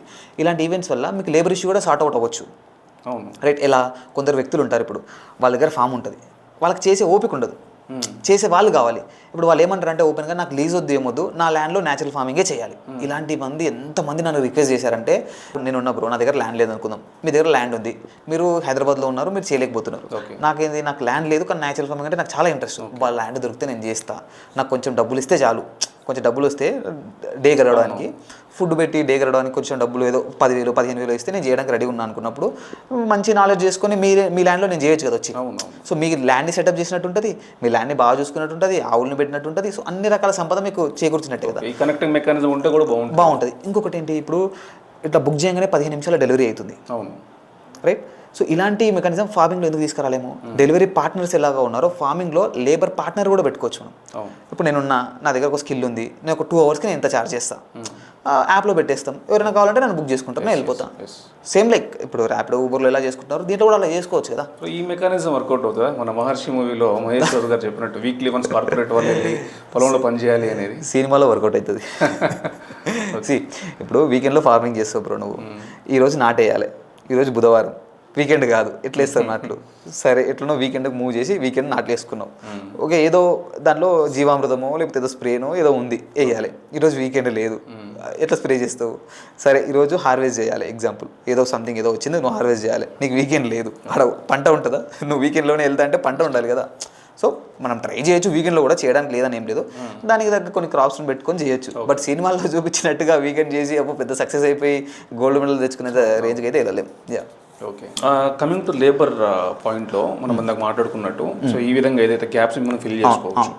సో మనకి లేబర్ ఇంటెన్సివ్ క్రాప్ మామూలుగా అయితే మన నేచురల్ ఫార్మింగ్ ఏదైతే ఉందో దానికి కంపల్సరీ లేబర్ ఎక్కువ మంది కావాలనుకుంటున్నాం కదా. ఎక్కువ మంది కావాలి అంటే ఒకటే రీజన్, కలుపు మందు మనం కొట్టం. ఓకే, బయట రైతులు ఏంటంటే కలుపు మందు కొట్టేస్తారు. కలుపు మందు ఎప్పుడైతే కొడతామో సాయిల్ చచ్చిపోతుంది. కలుపు మందులు కొట్టిన ఫుడ్ తినడం వల్ల మనకు క్యాన్సర్ వచ్చే ఛాన్స్ డైరెక్ట్గా ఉంది. అండ్ ఫార్మర్ చచ్చిపోయే ఛాన్స్ కూడా ఇంకెక్కువ ఉంది. ఎందుకంటే ఫార్మర్ స్ప్రే చేసేటప్పుడు ఎలాంటి గ్లౌజులు వాడడు, ఒక మాస్క్ వాడడు, ఒక అద్దాలు వాడడు, ఏం వాడడు. పురుగు మందులు, ఎరువు మందులు, లేకపోతే కలుపు మందులు స్ప్రే చేస్తూ చనిపోయిన రైతులు న్యూస్లో కనీసం రోజు ఒక 2-3 అయినా వినిపిస్తాయి. రైతుగా నాలెడ్జ్ కూడా లేదు కనీసం. సో అది అంత డేంజర్. అది ఇంత చిన్న డబ్బా అంత మొత్త పొలానికి కావాల్సినంత సఫిషియంట్ మందు ఎలా చంపుతుంది? ఇంత చిన్న డబ్బనే కదా, అంటే అది ఎంత పెద్ద పాయిజన్ అర్థం చేసుకోండి. ఇప్పుడు నార్మల్గా దీనికి నేచురల్ ఫార్మింగ్కి ఏదైనా ఒక స్పెషల్ ఎక్విప్మెంట్ ఏమైనా అవసరం ఉంటుందా? స్పెషల్ ఎక్విప్మెంట్ అంటే బ్రో, ఫార్మింగ్లో నీకు ఇదే కావాలి ఇదే ఉండాలని ఏం లేదు. లోకల్ రీసోర్సెస్ నీకు ఏం దొరికితే దాన్ని వాడి చేసుకోవచ్చు. నేనైతే మా ఫామ్లో ఏం లేదు bro, plain land, even bore కూడా లేదు. బోర్ వేయడం దగ్గర నుండి అసలు వాటర్ లేవు మా దగ్గర. మా ల్యాండ్లో ఓన్లీ వర్షాధారిత పంటలే పెట్టేటోళ్ళం. నేను బోర్ వేయడం దగ్గర నుంచి స్టార్ట్ చేస్తే ఇప్పటివరకు ఎన్నో డెవలప్మెంట్స్ చేశాను. ప్రతి రీసోర్స్ని నేను తీసుకున్నా. ఇప్పుడు జీరో, అసలు ఇలాంటి బడ్జెట్ లేకుండా నేను స్టార్ట్ చేసిన, టు బీ హానెస్ట్. మాదంతా chemical farming. First chemical farming చేసేటోళ్ళం కాబట్టి నేను ఏం చేసినట్టే టాప్ సాయిల్ని చూస్ చేసుకున్నా. ఎప్పుడైతే నీళ్ళు ఉంటాయో కెమికల్ వేసిన నీళ్ళు మన దాంట్లోకి రావద్దు. అప్పుడు నేను టాప్లో ఉండాలి. టాప్లో ఉండి చిన్న ల్యాండ్లోనే 50 రకాలు పండించిన. 50 రకాల కూరగాయలు, పండ్లు అన్నీ అందులో వేసేసిన. నెక్స్ట్ మల్టీ క్రాపింగే వేయాలి. ఫార్మింగ్ అంటేనే మల్టీ. మోనో క్రాపింగ్ వేస్తే లాస్ అయిపోతాం పక్కా, 100%. పెస్ట్ అటాకే కావచ్చు, లేకపోతే గ్రోతే కావచ్చు, అన్నీ తగ్గిపోతాయి. మల్టీ క్రాపింగ్ చేసినప్పుడు ఒక చెట్టు హెల్ప్ చేసుకుంటుంది. ఇప్పుడు పాలేకర్ గారు చెప్పిన సౌభాగ్య 5 లేయర్ ఉన్నారు కదా, దీనికి సంబంధించి మల్టీ క్రాపింగ్ సంబంధించిన మల్టీ క్రాపింగ్ లానే ఉంటుంది. అందులో మంచి బయోడైవర్సిటీ ఉంటుంది. ఓకే, సో దానివల్ల చెట్లన్నీ బ్యూటిఫుల్గా పెరుగుతాయి. నేను చెప్పిన కదా, నేను 3 months మాత్రమే కష్టపడ్డా 5 లేయర్కి. తర్వాత నేను ఏం చేయలేదు, అసలు జీవామృతం కూడా చేయలేదు. ఈవెన్ ఎప్పుడో ఒకసారి 2 నెలలకో 3 నెలలకో ఒకసారి అలా ఊరికే చల్లేస్తుండే, ఎక్కడైనా కొంచెం గ్రీనిష్ తగ్గింది అనిపించినప్పుడు అంతే. అవి అసలు పప్పాయాలు కావచ్చు, బనానాలు కావచ్చు, దానికి ఇంతకు వచ్చిన కూరగాయలు కావచ్చు, ఏ దానికి కూడా నేను ఎలాంటి స్ప్రే చేయకుండానే వచ్చినాయి. బికాస్ బయోడైవర్సిటీ డెవలప్ అయిపోయింది. మునగ చెట్టు ఉంది. మునగ చెట్టు ఏం చేస్తుంది, నైట్రోజన్ న్యాచురల్గా ఫిక్స్ చేస్తుంది పొలంలో, రైట్? దాని వేర్లతోనే ఫిక్స్ చేస్తుంది. అది దాని ఆకుల్లో కూడా ఉంటుంది, కానీ వేర్లలో ఎక్కువ ఉంటుంది. సో మనం మునగ చెట్టు పెట్టినప్పుడు వేరే చెట్టుకు హెల్ప్ చేస్తుంది కదా. అట్లా వాటికి రిక్వైర్మెంట్ ఉంది, నైట్రోజన్ అదే డెవలప్ చేసేస్తా ఉంది. డన్. సో మన యూరియా వేయాల్సిన అవసరం లేదు. అంతే. ఇప్పుడు జనరల్గా పొలాల్లో రైతులు వేసేది ఏంటంటే ఎన్పికే, రైట్? సో ఎన్పికేలో మనం ఏం చేస్తామంటే డివైడెన్స్ చేస్తాం. ఎన్పికే అంటే నైట్రోజన్, ఫాస్ఫరస్, పొటాషియం. ఈ 3 మెయిన్ ఇంపార్టెంట్. అంటే మైక్రో లెవెల్లో కావాలి, పెద్ద మొత్తంలో కావాలి. మైక్రో లెవెల్లో చాలా కావాలి, సిలికాన్ కావాలి, బోరాన్ కావాలి, కాల్షియం కావాలి, మెగ్నీషియం కావాలి, ఫాస్ఫరస్ కావాలి. ఇవన్నీ లో లెవెల్లో కావాలి కొంచెం, రైట్? సో ఈ మైక్రో ఏవైతే ఉన్నాయో అవన్నీ ఆల్రెడీ ఆవు పేడ మూత్రంలో ఉన్నాయి, కొద్దిగా తక్కువ మొత్తంలో ఉంటాయి. అందుకనే మనకి స్లోగా స్టెప్ బై స్టెప్ ఇంక్రీజ్ అవుతూ ఉంటుంది ప్రొడక్షన్ మనకి. మనం ఎప్పుడైతే ఈ మల్టీ క్రాపింగ్ మెథడ్లోకి వెళ్తాం కదా, అప్పుడు న్యాచురల్గానే పెరుగుతాయి. ఓకే, మీకు ఇంకా న్యాచురల్గా నైట్రోజన్ ఫిక్స్ చేసేది అవిసా ఉంటుంది. గ్లీరిసిడియా అంటారు, రైట్? అది ఫాస్టెస్ట్ గ్రోయింగ్. అది దాన్ని ఫోడర్లో కూడా వాడచ్చు మనం. ఏది మేకలకే కావచ్చు, గుర్రెలకే కావచ్చు, ఆవులకే కావచ్చు, దాన్ని కట్ చేసి ఆవులకు కూడా వేసుకోవచ్చు. సో ఇట్లా డిఫరెంట్ టైప్స్ ఉంటాయి టెక్నిక్స్. సో ప్రెగ్నెంట్ లేడీస్ కూడా అవిసాకి ఎక్కువ తినేమంటారు, పాలు ఎక్కువ పడతాయి. అవును. సో ఇట్లా డిఫరెంట్ టెక్నిక్స్ని వాడచ్చు. ఈవెన్ ఇప్పుడు ప్రెగ్నెంట్ అన్నారు కాబట్టి నార్మల్ డెలివరీ అవ్వాలంటే మనము ప్రెగ్నెంట్ అని తెలిసిన తర్వాత ఫస్ట్ మంత్ నుంచి లాస్ట్ వరకు కులాకర్ రైస్, దేశీ ఆవు నెయ్యి. ఏ రైస్ అన్నారు? కులాకర్. అదొక టైప్ ఆఫ్ రైస్. అది ఒక దేశీ వెరైటీ రైస్. అది రెడ్ కలర్లో ఉంటుంది రైస్. అది ఇప్పుడు మామూలుగా పాలేకర్ గారు కూడా ఇంద్రాయణి టైప్ ఆఫ్ రైస్ చాలా ఫేవరెట్ అని చెప్తా ఉంటారు. అవును. అది పిల్లలకి ఇవ్వాలని చెప్పేసి ఇలా దేశీ రైసెస్ 3000 రకాల పైన ఉన్నాయి బ్రో. నవారా రైస్ అంటారు, సర్వరోగ నివారణి. అది సో నివారణి అని కూడా అంటారు. అదొక రైస్ ఉంది. మైసూర్ మల్లిక కానీ ఎవరైతే ఫస్ట్ ఈ వైట్ రైస్ నుంచి షిఫ్ట్ అవ్వాలనుకుంటున్నారో మైసూర్ మల్లిక కానీ, బహ్రూపి కానీ, లేదంటే నారాయణ కామిని కానీ ఇలాంటి రైసెస్తో స్టార్ట్ చేసుకోవచ్చు. ఓకే, కుజి పటాలియా అని స్టార్ట్ చేసుకోవచ్చు. అని టేస్ట్ పాయింట్ చెప్తున్నారు అంటే మీకు పెద్దగా డిఫరెన్స్ ఉండదు. ప్రైస్ పాయింట్ కాదు బ్రో. ప్రైస్ గురించి మాట్లాడాలంటే ఒకటి చెప్తా బ్రో. ఈరోజు మార్కెట్లో టమాటో 20 రూపాయలు కేజీ ఉంది. సడన్గా 40 రూపాయలు వెళ్ళింది, సడన్గా 2 రూపాయలకి వచ్చింది. అంటే ఇంత ఫ్లక్చువేట్ అవుతుంది. ఎందుకు ఫ్లక్చువేట్ అవుతుందంటే సప్లై అండ్ డిమాండ్ వల్ల ఫ్లక్చువేట్ అవుతుంది. ఓకే, వేసిన ఫార్మర్ ఉన్నాడు, ఆయనకి ఈరోజు 40 రూపాయలు వెళ్ళింది. ఫార్మర్కి ఓకే మంచి ప్రాఫిట్ వచ్చింది. నెక్స్ట్ రోజు 2 రూపాయలకి వెళ్ళింది. అప్పుడు ఫార్మర్ పరిస్థితి ఏంటి? టమాటో తెంపితే కనీసం తెంపిన కూళ్ళు కూడా రావు, రైట్? మళ్ళీ ఆయన దున్నిన పైసలు ఏం కావాలి, సీడ్ పైసలు ఏం కావాలి, ఫస్ట్ నుంచి దాని మెయింటెనెన్స్ ఏం కావాలి, ఎన్నో ఎరువులు వేసి ఉంటాడు, ఎన్నో పురుగు మందులు కొట్టుంటాడు, ఎంతోమంది లేబర్ని పెట్టుంటాడు, నాటేయడానికి కావచ్చు, నారుకు కావచ్చు, ఇట్లా డబ్బులు లెక్కేసుకుంటూ పోతే ఎన్ని డబ్బులు పెట్టుంటాయి ఆయన తెంపిన పైసలే రాకపోతే ఆయన ఏం చేయాలి రైతు మరి, రైట్? ఈ ప్రైస్ అనేది always depends on cost of production. అతి ముఖ్యంగా న్యాచురల్ ఫార్మింగ్లో చూసేది కూడా అదే. ఓకే, కాస్ట్ ఆఫ్ ప్రొడక్షన్ బట్టి ఒక ప్రోడక్ట్ యొక్క వాల్యూని డిసైడ్ చేయాలి మనం. రైస్ కూడా అలానే డిసైడ్ చేయబడింది. దేశీ రైస్లో ఏమవుతుందంటే బ్రో, మీకు కొంచెం ప్రొడక్షన్ తక్కువ వస్తుంది, హైబ్రిడ్ కంటే కూడా కొంచెం తక్కువ వస్తుంది. Okay, right? సో ఇప్పుడు ఏమైంది, దేశీ రైస్ వేసాం మనం. మీరు 50 కేజీల వైట్ రైస్ తినే ప్లేస్లో 25 నుంచి 30 కేజీల నవార రైస్ మాత్రమే తినగలుగుతారు. మంచి ప్రోటీన్ ఉంటుంది, మంచి లాంగ్ టర్మ్ ఎనర్జీని ఇస్తుంది. యాక్చువల్గా 3 డే మీల్ అనేది ఒక చీట్, మనల్ని పెద్ద మోసం మన మీద, తెలుసా మీకు అది? 3 డే మీల్ అనే కాన్సెప్ట్ మన దగ్గర లేదు. మనం ఆకలి వేసినప్పుడే తిన్నాం. 3 times a day అంటారా? 3 డేస్, బ్రేక్ఫాస్ట్, లంచ్, డిన్నరు, మళ్ళీ ఇంకేంటి బ్రంచ్, మధ్యలో స్నాక్స్ వస్తుంది, మళ్ళీ బ్రంచ్ వస్తుంది ఒకటి, లంచ్కి ముందు బ్రంచ్ అని, డిన్నర్ ముందు ఇంకొకటి అని, స్నాక్స్ అని. సో ఇవన్నీ మనది కాదు, అసలు మన సాంప్రదాయమే కాదు అది. మన ఆయుర్వేద కూడా ఏం చెప్తుందంటే 2 times a మీల్ మంచిది. అంతెందుకు ఒక స్లోగన్ కూడా ఉంది బ్రో, ఒక్కసారి తినేవాడు యోగి, 2 సార్లు తినేవాడు జోగి, 3 సార్ల కంటే ఎక్కువ తినేవాడు రోగి, రైట్? ఈ స్లోగన్ ఉంది ఆల్రెడీ. ఇంకా మీరు ఎన్నిసార్లు తింటే అంత రోగాలు ఎక్కువైపోతాయి. సో ఆయుర్వేద కూడా ఏం చెప్పిందంటే క్లియర్గా ఉంది దాంట్లో, మంచిగా మన పురాణాల్లో ఆల్రెడీ క్లియర్గా మెన్షన్ చేశారు. పొద్దున్న సమయంలో ఎక్కువ తినాలి, రాజు లెక్క తినాలి అంటారు. ఎక్కువ ఏది పడితే అది తిను, మంచిగా డైజెస్ట్ అవుతుంది. ఎందుకు అవుతుంది? సన్లైట్ ఉంటుంది. సన్లైటే కదా మెయిన్ ఇంపార్టెంట్ మనకి డైజెస్ట్ అవ్వాలంటే. సింపుల్ బేసిక్ ఏంటంటే మనం ఏది తిన్నా కూడా నోట్లో పెట్టుకోగానే మన కడుపులో హీట్ అనేది జనరేషన్ యాక్టివేట్ అయిపోతుంది. సో తిన్న ఫుడ్ మొత్తం మంచిగా పచనమై బ్రేక్ డౌన్ అయ్యి మంచిగా మాలిక్యూల్స్ లెక్క బ్రేక్ డౌన్ అయ్యి డైజెస్ట్ అవ్వాలంటే అదే మెయిన్. మనం ఎప్పుడైతే అది వదిలేసి పొద్దున కొంచెము, మధ్యాహ్నం ఇంకొంచెము, సాయంత్రం ఇంకొంచెము, మళ్ళీ నైట్ ఇంకొంచెము అట్లా తినుకుంటూ పోతే నైట్ సూర్యుడు ఉండడు, డైజెషన్ కాదు. సో ఇంప్రాపర్ డైజెషన్ వల్ల ఒబేసిటీ రావచ్చు, మళ్ళీ ఫుడ్ అంతా కుళ్ళిపోయి గ్యాస్ట్రిక్ ప్రాబ్లం వస్తుంది. ఇప్పుడు గ్యాస్ ప్రాబ్లం లేని వాళ్ళు ఎంతమంది ఉంటారు? ఇంట్లో గ్యాస్ ప్రాబ్లం ఉందా? ఎందుకుందంటే మనం తినే ఫుడ్ కరెక్ట్ టైంకు తింటలేం. సరే ఏం తింటున్నామో పక్కన పెడితే కరెక్ట్ టైంకు తినాలి ఫస్ట్. సో అది అర్థం చేసుకోవాలి. దీంట్లో దేశీ రైసెస్లో ఏంటి అంటే మీరు మార్నింగ్ తిన్నారనుకోండి, ఈవినింగ్ వరకు మంచి ఎనర్జీ ఉంటుంది మీకు. అది కొంతమంది అరగట్లేదని భయపడతారు. అరగకపోవడం కాదు, అది రైస్ యొక్క గొప్పతనం అది. సో దేశీ రైసు ఇప్పుడు బయటది 50 కేజీలు తిన్న దగ్గర ఇది 20-25 కేజీలు తిన్నారంటే ప్రైస్ తగ్గిపోయింది కదా, ఇంకేం కావాలి మరి? సో అలా దేశీ రైసెస్ని అలవాటు చేసుకోవడానికి రెడ్ రైస్ని ఫస్ట్ తిన్నప్పుడు స్టిక్కీగా, మనం వైట్ రైస్ తిన్నాం బ్రో, మెత్తగా ఉంటుంది, నోట్లో పెట్టుకోగానే మింగేయచ్చు, డైరెక్ట్ నమ్మలాల్సిన అవసరం లేదు. దేశీ రైస్ని ఖచ్చితంగా నమిలి మాత్రమే మింగాలి. ఆ ఓపిక లేదు, ఫస్ట్ తినే టైం కూడా లేదు బ్రో జనాలకి, రైట్? సో ఇంకా ఈ రైస్ని ఎట్లా అలవాటు చేసుకుంటారు? సో వాళ్ళందరికీ ఏంటంటే ఫస్ట్ బేసిక్గా మైసూర్ మల్లి కానీ, లేదు కుజ్జి పటాలియా కానీ, ఇలాంటి బేసిక్ రైస్తో స్టార్ట్ చేసుకోవచ్చు. అవి తిన్నప్పుడు ఏంటంటే పెద్ద డిఫరెన్స్ ఉండదు, అవి కూడా సింగిల్ పాలిష్లో ఉంటాయి. దాని తర్వాత మీరు నవారా యాడ్ చేసుకుంటే చాలా మంచిది ప్రతిరోజు. బ్లాక్ రైస్తో అప్పుడప్పుడు స్వీట్ చేసుకొని తినాలి, మంచి యాంటీ ఆక్సిడెంట్స్ ఉంటాయి, ఈవెన్ క్యాన్సర్ని కూడా తగ్గిస్తాయి. ఇప్పుడు ఈవెన్ అయ్యప్ప స్వామి ప్రసాదంలో కూడా ఇలాంటి రైసెస్నే వాడతారు, దేశీ రైసెస్ని. మనకు ప్రసాదం ఎంత టేస్టీ ఉంటుంది చాలా, రైట్? తిరుమలకి కూడా దేశీ రైసెస్ని పంపించేవారంట విజయరామ్ గారు కూడా. ఓకే, ఈ రైస్ ప్రపోజల్ పెట్టింది కదా టీటీడీ గారికి, రోజుకు ఒక రకమైన ప్రసాదం పెట్టాలి అని చెప్పి. దేశీ రైస్ డైలీ ఒక దేశీ రైస్తో పంపాలని. ఎందుకంటే 3000 రకాల పైన ఉన్న రైసుల్ని ఈ సైంటిస్టులు ఇది ఏదో హైబ్రిడ్ అని, లేకపోతే మాస్ ప్రొడక్షన్ అని, ఆ ప్రొడక్షన్ అని చేసి అన్నిటిని చంపేసుకున్నాం మనం, రైతుల నుంచి దూరం చేసినాం విత్తనాలను ఆల్రెడీ. ఇప్పుడు కూడా స్టిల్ ఒక 300 నుంచి 500 రకాల వరకు స్టిల్ ఇంకా యాక్టివ్లో ఉన్నాయి. చాలామంది దేశీ విత్తనాలపైన పనిచేస్తున్నారు, చాలా వాళ్ళందరూ నిజంగా చాలా గొప్ప వ్యక్తులు పనిచేసి మన కోసం పెట్టారు. మనం వాటిని తీసుకొని సేవ్ చేయడం మన బాధ్యత కూడా. ఎప్పుడైతే స్వామివారికి ప్రసాదం వెళ్తాయో ఆటోమేటిక్గా లైఫ్ లాంగ్ కాపాడబడతాయి, అంతే కదా? స్వామివారికి ప్రసాదం వెళ్తుందంటే ఎవరో ఒకరు పండిస్తారు. మనకు డబ్బులు రాకపోయినా స్వామివారికి మన పొలంలో పండింది వెళ్ళాలి అని చెప్పేసి పండిస్తారు చాలామంది. ఓకే, సో ఆ విధంగా అది చాలా మంచి ఉద్దేశం. యాక్చువల్గా మనం బయట స్టేట్స్లో చాలా టెంపుల్స్లో కూడా పెడతారు. నేను లాస్ట్ టైము గోవింద్ భోగ్ అని కరెక్ట్ 1 కేజీ దొరికింది బ్రో, నాకు తెలిసిన అతను మా ఫ్రెండే. సో అతను తీసుకొచ్చాడు అనమాట, కరెక్ట్ 1 కేజీ తీసుకొచ్చాడు. 2 మల్లల్లో వేసినాము, 16 బ్యాగులు వచ్చింది బ్రో. శ్రీవరి మెథడ్లో వేసినాం యాక్చువల్గా. 16 బ్యాగ్స్ నార్మల్ కెమికల్ ఫార్మింగ్ కంటే ఎక్కువ వచ్చింది అది. అది గోవింద్ భోగ్, మన ఒడిస్సా వెరైటీ. గోవిందునికి ఫస్ట్ రైస్ పెట్టారంట అది, అందుకని పేరు కూడా గోవింద్ భోగ్ అని పెట్టారు. గోవిందుని పెట్టిన ఫస్ట్ ప్రసాదం రైస్ చిన్న ఉంటే సెంటెడ్ వెరైటీ, మంచి సువాసన కూడా వస్తుంది. ఈవెన్ వడ్ల నుంచి కూడా సువాసన వస్తుంది.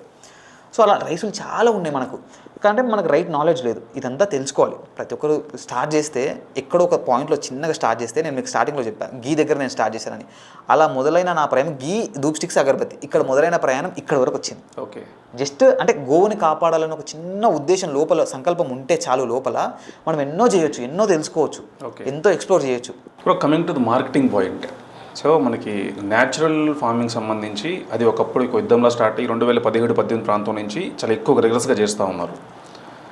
కానీ ఈ రోజుకి కూడా అవుట్పుట్ ఏదైతే ఉందో, ప్రొడక్ట్స్ ఏవైతే ఉన్నాయో వాటి మార్కెటింగ్ పాయింట్ ఆఫ్ వ్యూలో ఇప్పటికీ స్టిల్ ఆ భారం అనేది రైతుల మీద ఉంది అని చెప్తున్నాను నేను. అది ఎస్ అంటారు ఉంటారు. మార్కెటింగ్ విషయంలో అయితే ఏమైంది బ్రో అంటే, న్యాచురల్ ప్రొడక్ట్స్ కావాలి అనుకునే వాళ్ళు ఎక్కడో హైదరాబాద్లో, ఎక్కడో సిటీలో ఉన్నారు, పండించే వాళ్ళు ఎక్కడో ఊర్లలో ఉన్నారు. ఈ పల్సెస్, రైసెస్ అయితే ఎలాగోలో మేనేజ్ చేసి పంపించచ్చు, నాన్ పెరిషబుల్ కాబట్టి. ఇవి పెరిషబుల్ వెజిటబుల్స్కి వచ్చేసరికి కనెక్షన్, ట్రాన్స్పోర్ట్ వర్కౌట్ అవ్వట్లేదు. అది పెద్ద బాధ. అదే ఇప్పుడు ఎక్కడో ఇక్కడ ఉన్నాడినా ఈయనకి ఒక 2 కేజీలు 3 కేజీలు అవసరం ఉంటుంది అంతే. అక్కడ నుంచి ఇక్కడికి రావాలంటే ఆ యాక్చువల్ కాస్ట్ కంటే ట్రాన్స్పోర్ట్ కాస్ట్ ఎక్కువ అవుతుంది. అది రియల్ ప్రాబ్లం. లోకల్ మండీలో సేల్ చేసుకోవడం అది 100%. మనం ఫార్మింగ్ స్టార్ట్ చేసే ముందు మార్కెటింగ్ ఎలా సెట్ చేసుకోవాలంటే, ఒక 100% ప్రొడక్షన్ వచ్చింది, ఒక 100 కేజీస్ వచ్చింది అనుకుందాం ఎగ్జాంపుల్. మీ దగ్గర 100 కేజీలు ఉన్నప్పుడు దాంట్లో పర్సెంటేజ్ వేజ్లో డివైడ్ చేసుకోవాలి. ఒక 20% మనం ఓన్గా మార్కెట్ చేసుకుందాం, అక్కడ ఇక్కడ మనం చేద్దాం. ఇంకొక 10-20%ని తెలిసిన వాళ్ళలో ఇద్దాం. ఇప్పుడు 100 మంది మనకు తెలిసిన వాళ్ళు ఉన్నా కూడా 100 మంది కొన్నారు కదా మన దగ్గర, సో తెలిసిన వాళ్ళు కొంచెం టార్గెట్ చేసుకుంటాం. ఇంకొంత ఏంటి, మన స్కూల్లో ఉన్న టీచర్స్ కావచ్చు, లేదు గవర్నమెంట్ ఆఫీసర్స్ కావచ్చు, లేకపోతే బ్యాంకర్స్ కావచ్చు, వీళ్ళు కొంచెం హెల్త్ రిలేటెడ్ ఉంటారు కొంచెమైనా. సో వీళ్ళకి మార్కెట్ ప్రైస్కి మళ్ళీ ఎక్కువ ప్రైస్ కూడా అవసరం లేదు మనకి. ఏదో ఆర్గానిక్ స్టోర్లో లాగా వాళ్ళు బయట 40 రూపాయలు అంటే లోపల వచ్చి 100, 200, 300 అట్లా అవసరం లేదు. మార్కెట్లో వెళ్ళే ప్రైస్కి ఇచ్చినా కూడా రైతుకు లాభమే. ఎందుకంటే ఈరోజు ఎలా ఉందంటే బ్రో, ఇప్పుడు టమాటో 20 రూపాయలు కేజీ మీరు మార్కెట్లో కొంటే రైతుకు 2 నుంచి 3 రూపాయలే వెళ్తుంది. అది రియాలిటీ. సో దళాలు ఎక్కువ తినేస్తారు. దళాలు మధ్యలో ఇప్పుడు ఆటో డ్రైవర్ దగ్గర నుంచి తిరగడం స్టార్ట్ చేస్తే ఎండ్ ఆఫ్ ది డే మండీలో ఉండి అక్కడ వేయింగ్ చేసే వరకు, ఈవెన్ వేయింగ్ చేసిన దాని మీద కమిషన్ వస్తుంది. వేయింగ్ మిషన్ పెట్టినందుకు కూడా కమిషన్ ఇవ్వాలి మనం, జస్ట్ జోకినందుకు కూడా కేజీకి ఇంత అని. సో మార్కెటింగ్ కూడా రైతుల మీద ఉందా భారం? జనరల్గా రైతుల మీదనే ఉంటుంది 100%. ఇప్పుడు మనం పండించేది జనరల్గా మార్కెటింగ్ చేసుకునే కెపాసిటీ వరకు మీరే ఉన్నారు. సో మీ ఛానల్ త్రూ కావచ్చు, మీకు మార్కెటింగ్ స్కిల్స్ ఉన్నాయి, మార్కెటింగ్ స్కిల్ మీకు ఉంది, మీరు ప్రమోట్ చేసుకోగలుగుతా ఉన్నారు. ఎడ్యుకేషన్ లేదు బ్రో, దీంట్లో ప్రమోషన్ కూడా అవసరం లేదు. నేను ఏం ప్రమోట్ చేయను, నా దగ్గర ఉంది కొనుక్కోండి అని కూడా నేను ఎవరైనా పరిగెత్తను. నేను చూపిస్తాను వాట్ ఈజ్ వాట్, రియాలిటీ ఏంటి, అసలు బయట ఉన్న ప్రోడక్ట్కి మన ప్రోడక్ట్కి డిఫరెన్స్ ఏంటి, ఎందుకు ఇవి ఇలా డిఫరెంట్గా ఉన్నాయి, కాస్ట్ ఆఫ్ ప్రొడక్షన్ ఎంత ఉంది, ఎందుకు ప్రైస్ ఎక్కువ ఉన్నాయి, ఇది తినడం వల్ల బెనిఫిట్స్ ఏంటి, మనం రైట్ నాలెడ్జ్ పీపుల్కి ఇవ్వాలి. ఏదో మార్కెటింగ్ చేసుకుందాము, అమ్ముకుందాం, బతుకుదాం అనేది మెయిన్ కాన్సెప్ట్ కాదు. మీరు ఇటువైపు వస్తానా కూడా రండి, ఇదేం మార్కెటింగ్ కాదు, బిజినెస్ కాదు, దీంట్లో ఈవెన్ మనకి పోటీ కూడా లేదు. No competition. ఇక్కడ చాలా రిక్వైర్మెంట్ ఉంది, ఎంతమంది కావాలన్నా రావచ్చు. ఎప్పుడైతే ఎక్కువ పండించే వాళ్ళు పెరుగుతారో తినేవాళ్ళు కూడా పెరుగుతారు, ఎందుకంటే ప్రైజెస్ తగ్గుతాయి. అక్కడో ఇక్కడో ప్రకృతి వ్యవసాయం చేసే వాళ్ళంటే వాళ్ళపైన డిమాండ్ వెళ్ళిపోతుంది. అందరం ప్రకృతి వ్యవసాయం చేస్తే కొనే వాళ్ళకు కూడా ఈజీ అవుతుంది కదా ఆప్షన్. ఇప్పుడు ఎక్కడో పండిన ఒక చిన్న ప్రోడక్ట్ ఎక్కడికో వెళ్ళాలంటే చెప్పాను ఆల్రెడీ, ట్రాన్స్పోర్ట్లో ఎక్కువైపోతాయి. అదే అక్కడ వాళ్ళకి అక్కడే పండించే వాళ్ళు ఉన్నారనుకోండి, ఈజీ అవుతుంది. సో పండించే వాళ్ళు ఏంటంటే రైట్ నాలెడ్జ్ ఫస్ట్ మీరు తెలుసుకోండి, రీసెర్చ్ చేయండి బాగా దీనిపైన. అసలు ఆర్గానిక్ అంటే ఏంటి, న్యాచురల్ అంటే ఏంటి, ఈ ఫార్మింగ్లలో ఇన్ని మెథడ్స్ ఏమేమి ఉన్నాయి, అసలు దాంట్లో బెస్ట్ వే ఏది అని చెప్పి చూస్ చేసుకోండి. ఏ ఫార్మింగ్ మెథడ్ చేసినా కూడా ఎండ్ ఆఫ్ ది డే మనం విత్తనం కోసం కానీ, ఫెర్టిలైజర్ కోసం కానీ, పురుగుల మందు కోసం కానీ బయటికి వెళ్ళకూడదు. మన ఫామ్లో మనమే తయారు చేసుకోవాలి. ఏ కంపెనీ పైన డిపెండెన్సీ అవసరం లేదు. ఒక్కసారి దేశీ విత్తనాలు కొన్నామంటే మనకి ఇంకా విత్తనాలు అవసరం లేదు.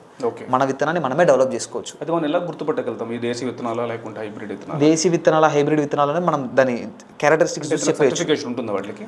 సర్టిఫికేషన్ అవసరం లేదు. ఫార్మల్ లెవెల్లో ఇప్పుడు బీరకాయలు ఉన్నాయి ఎగ్జాంపుల్, బయట హైబ్రిడ్ బీర చూడండి, నేతి బీర చూడండి, డిఫరెన్స్ చెప్పేస్తాం కదా ఈజీగా, చూడదని చెప్పొచ్చు. కొన్ని ఉంటాయి అలా ఐడెంటిఫై చేసి. ఇప్పుడు టమాటోలు ఉన్నాయి, చెర్రీ టమాటో అని అసలు చిన్నగా ఉంటుంది, చాలా టేస్ట్ ఉంటుంది అది. చెర్రీ అసలు మంచి, అసలు పులుపు కానీ దాని స్వీట్నెస్ కానీ అసలు చెప్పలే మాటల్లో, అంత బాగుంటుంది. ఇంకా అలానే టమాటోస్లో బల్బు టమాటో అని ఉంటుంది. సో డిఫరెంట్ టమాటోస్ ఉంటాయి. వంకాయల్లో కూడా అంతే డిఫరెంట్. హైబ్రిడ్ అంటే మాత్రం సింపుల్గా షైనింగ్ ఉంటాయి, ఇంత పొడుగు ఉంటాయి. ఈ మన దేశీ అనేసరికి కొంచెం వంకలు టింకలు, పుచ్చులు, మచ్చలు ఇలానే ఉంటాయి. ఎందుకంటే నేను విన్న బెస్ట్ మాట ఏంటంటే, ఒక మనిషి మాత్రమే ఏ జీవి తినకుండా దానిపైన అడ్డమైన కెమికల్స్ అని వేసి అన్ని జీవాల్ని చంపేసి లాస్ట్కు మనిషి తిని ఆయనే చనిపోతున్నాడు. అంటే అడ్డమైన జబ్బులు మనకు వస్తున్నాయి కదా. ఇప్పుడు ఒక దోమ వచ్చి తింటుంది, ఒక పురుగు వచ్చి తింటుంటే అది మంచిది, నేచర్ అట్రాక్ట్ అయింది, ప్రతి ఒక్కటి మంచిదే కదా. నువ్వు అది అట్రాక్ట్ అవ్వకుండా దాని మీద మందులు కొడుతున్నావు, అది చచ్చిపోతున్నాయి. సో అది తిన్నప్పుడు నువ్వు కూడా అంతే కదా, నీ పరిస్థితి కూడా అంతే కదా. సో ఈ బేసిక్ని అందరూ అర్థం చేసుకోవాలి. సో ఇలాంటి టెక్నిక్స్ కావచ్చు, లేదా ఇలాంటి మంచి మంచి విషయాలు కావచ్చు, నాలెడ్జ్ డెప్త్ నాలెడ్జ్ తెలుసుకొని తర్వాత దిగాలి. ఇంకా మార్కెటింగ్లో నేను డివిజన్స్ చెప్పాను ఆల్రెడీ. కొంత లోకల్ మార్కెట్లో మాత్రం పెట్టుకోవాల్సింది 100%. లోకల్ మార్కెట్లో కొంత అమ్మాలి, డైరెక్ట్ కొంత అమ్మాలి. ఇప్పటికి కూడా పెద్ద పెద్ద మాల్స్కి వెళ్ళినా కూడా సెగ్రిగేషన్ లేదు కదా, మిక్సర్ చేసి అమ్మేస్తున్నారు. లైక్ ఆర్గానిక్ కొన్ని దాంట్లో ఉంది, కెమికల్తో వచ్చినవి కూడా మిక్స్ చేసి అమ్మే పరిస్థితి. సో కస్టమర్కి ఇప్పుడు నేనే వెళ్ళాను అనుకోండి సార్, నేనే వెళ్ళాను లైక్ రైస్ చెప్పినా కానీ లేకుంటే పల్సెస్ చెప్పినా కానీ ఏదైతే ఆర్గానిక్ ఫామ్లో పండించింది అని తెలుసుకొని కొనుక్కోవాలి అంటే ఈవెన్ దో నాకు నాలెడ్జ్ ఉంది, తింటే మంచిది లైక్ హెల్త్కి మంచిది అని నాకు ఐడియా ఉంది. కానీ మార్కెట్కి వెళ్ళిన తర్వాత గుర్తుపట్టడం ఎట్లా దాన్ని? రైస్ అయితే గుర్తుపట్టవచ్చు. ఓకే, ఇప్పుడు దేశీ రైస్ అనుకోండి, మీకు పేరు ఐడియా ఉంటుంది కదా, పేరు ఇమేజ్ చూస్తారు కదా. కులాకర్ అంటే రెడ్ కలర్లో ఉంటుంది, నవారా అంటే కూడా రెడ్ కలర్లో ఉంటుంది, మైసూర్ మల్లిగా అంటే వైట్లో ఉంటుంది, బహురూపి అంటే చిన్నగా ఉంటుంది గింజ. నేను ఇందాక సెంటెడ్ వెరైటీ గోవింద్ భోగ్ చెప్పాను. చిట్టుముత్యాలు తెలుసు కదా మీకు, బిర్యానీ బాగా ఫేమస్ అయింది. చిట్టుముత్యాలలో గోవింద్ భోగ్ కూడా అంతే, చిన్నగా ఉంటుంది వెరైటీ. సో ఐడెంటిఫై చేయొచ్చు రైసెస్ని. ఇంకా పల్సెస్ అంటారా, కొన్ని ఐడెంటిఫై చేయగలుగుతాం, కొన్ని చేయలేము. రైట్, ఆ గ్రేడింగ్ చూస్తే అర్థమైపోతుంది. సి మార్కెట్లో మీరు చెప్పేది ఆ గుర్తుపట్టడం అనే పాయింట్ ఏదైతే వచ్చిందో, ఆ గుర్తుపట్టడంలో మనం చూస్తే ఐడియా ఉన్న వాళ్ళు, ఇప్పుడు మీరు చెప్పారు నాకు తెలిసింది రెడ్ ఉంటుంది చిన్నది ఉంటుంది అన్నట్టు, నాకు ఐడియా ఉంది కాబట్టి నేను గుర్తుపట్టగలుగుతాను. సో జనరల్గా నాలెడ్జ్ లేని వ్యక్తి వెళ్తే మాత్రం మోసపోయే అవకాశం ఎక్కువ ఉంటుంది. మోసపోతుందంటే అవతల అమ్మే వ్యక్తిని, అంటే మనం ఎవరిని నమ్ముతున్నాం అనేది ఇంపార్టెంట్, ఎవరి దగ్గర కొంటున్నాం అనేది ఇంపార్టెంట్. ఆ అమ్మే వ్యక్తి ఎలాంటి ఎథిక్స్ మోరల్ వాల్యూస్ ఫాలో అవుతున్నాడు అనేది ఇంపార్టెంట్. ఆయనకు సొంతంగా పొలం ఉందా లేదా, ఎక్కడ నుంచి పల్లెటూరు అనుకోండి, నాకు మీరు తెలుసు మీ మీద నమ్మకం ఉంటుంది, కొంటనే అయిపోతుంది. కానీ సిటీలో వచ్చినప్పుడు ఈ నమ్మకం అనేది చాలా ఎట్ స్టేక్ ఉంటుంది అన్నట్టు. అది కరెక్టే. హైదరాబాద్లో ఉన్నప్పుడు ఏంటి అంటే ఓనర్ అయితే తెలుస్తుంది కదా మనకు, షాప్ ఉన్నప్పుడు ఆ ఓనర్ని అబ్జర్వ్ చేస్తే తెలిసిపోతుంది ఆయన గుణగణాలని కానీ, ఆయన ఏం చేస్తున్నాడు, ఆయన మార్కెటింగ్ చేసుకుంటున్నాడు, ఆయన బిజినెస్ చేసుకుంటున్నాడు, దీన్ని లేకపోతే నిజంగా జనాలకి ఏదైనా మంచి చేయాలని చూస్తున్నాడా అనేవి మనకు అర్థమైపోతాయి. ఆయన ఓనర్ ఇంటెన్షన్స్ మనం ఒకసారి కాకపోయినా ఒకసారి పచ్చిగట్టగలుగుతాం కదా, అక్కడ పెట్టిన ప్రైజెస్ కానీ. ఈరోజు కూడా మార్కెట్లో ఈ ఆర్గానిక్ అనే పేరుతో పెద్ద పెద్ద కంపెనీలు కూడా పెద్ద పెద్ద స్టోర్స్ ఓపెన్ చేస్తున్నాయి ఈ రోజున. నిజంగా అంత అవుట్పుట్ మనకి ఈ ఆర్గానిక్ ఫార్మింగ్ ద్వారా వస్తుందా, లేకుంటే ఖచ్చితంగా ప్రజలు తింటున్నారు కదా అనే ఉద్దేశంతో మోసం చేస్తూ ఉన్నారు? మీరు హానెస్ట్గా మీకు తెలిసింది చెప్పండి. అంటే బేసిక్ దీంట్లో మనం అయితే చూడకుండా మనం ఏది చెప్పలేం. మీరు అన్నట్టు కొందరు వ్యక్తులు మోసం చేసే వాళ్ళు కూడా ఉన్నారు మార్కెట్లో, లేరు అని చెప్పడానికి ఏం లేదు. అడిగిన ఉద్దేశం ఏంటి అంటే ఇలాంటివి జరుగుతున్నాయి కదా, 100% నార్మల్ పీపుల్ దాన్ని ఎలా అవేర్నెస్ తీసుకురావాలి, ఎలాంటి మోసపోవద్దు అని చెప్పడం అన్నట్టు. ఇది చూసి మీరు తెలుసుకోండి, దీనికి సింబల్ ఉంటుంది, ఈ సర్టిఫికేషన్ ఉంటుంది, లేకుంటే ఇలా ఉంటే మీరు దాన్ని కొనొద్దనో సంథింగ్ ఏదైనా మా ఆడియన్స్ కోసం. మంచి question bro. Simple basic bro, food అనేది మనకు చాలా ఇంపార్టెంట్. లైక్ ఫుడ్డే మెడిసిన్ మనకి. సో ఇప్పుడు ఏంటి, మీరు ఒక వ్యక్తి దగ్గర కొంటున్నారు, ఆయన అడగండి ఇది ఎక్కడ పండింది, మీరు కొంటున్నారు కాబట్టి మీకు రైట్ ఉంది కదా, పలానా ప్లేస్లో పండింది అంటాడు. మీరు ఒక టైం చూసుకోండి, మంత్లో ఒక్కసారి వీలు కదా, మన ఆరోగ్యం కోసం, మన ఫ్యామిలీ కోసం, మన పిల్లల కోసం అలా ఫామ్కి వెళ్ళండి, చూడండి ఏమేమి పండుతున్నాయి. ఓనర్ ఫామ్లో ఉంటే హ్యాపీ, మంచిగా చూసి రావచ్చు. లేదు XYZ ఫార్మర్ ఫామ్లో ఉంది, ఏ ఫార్మర్ ఫామ్లో ఉందో చూసుకొని డీటెయిల్స్ తెలుసుకొని వెళ్ళండి. అంత ఓపెన్గా ట్రాన్స్పరెంట్గా డీటెయిల్స్ ఇచ్చిన ఏ వ్యక్తి కూడా మనల్ని మోసం చేయడు. రైట్, మనం అక్కడికి వెళ్ళి ప్రతిసారి తెచ్చుకుంటామనే డౌట్ కూడా ఓనర్కి ఉండదు, ఎందుకంటే ఒకసారి వెళ్ళగలుగుతాం అంత దూరం. ప్రతిసారి 2 కేజీల కోసం అంత దూరం ఫార్మర్ దగ్గరికి వెళ్ళి వస్తే ట్రాన్స్పోర్ట్ ఎక్కువ అవుతుంది కదా. సో అది ఓపెన్గా ఇన్ఫర్మేషన్ ఇవ్వగలుగుతారు, మ్యాక్సిమం ఓనర్స్ ఇవ్వగలుగుతారు. మ్యాక్సిమం అంటే మ్యాక్సిమం ఇవ్వట్లేరు అంటే ఇంకా అది ఆలోచించాలి, ఎందుకు ఇవ్వట్లేరో మనం అది కూడా తెలుసుకోవాలి. సో అందరూ కూడా ప్రతి ఒక్కరు పండించే పంట ఎక్కడ పండుతుందో తెలుసుకోవాలి. ఇప్పుడు ప్రతి ఫ్యామిలీకి డాక్టర్ ఉంటాడు కదా, ఉన్నారు కదా, ఫ్యామిలీ డాక్టర్స్ లేకుండా లేరు కదా. ఇప్పుడు మనం ఒక హాస్పిటల్ నమ్మితే మళ్ళీ అక్కడికే పోతాం, చెకప్లకు కావచ్చు, టెస్ట్లకు కావచ్చు, అన్నిటికీ అక్కడికే వెళ్తాం మళ్ళీ. మరి ఫ్యామిలీ ఫార్మర్ కూడా ఉంటే ఎంత బాగుంటుంది.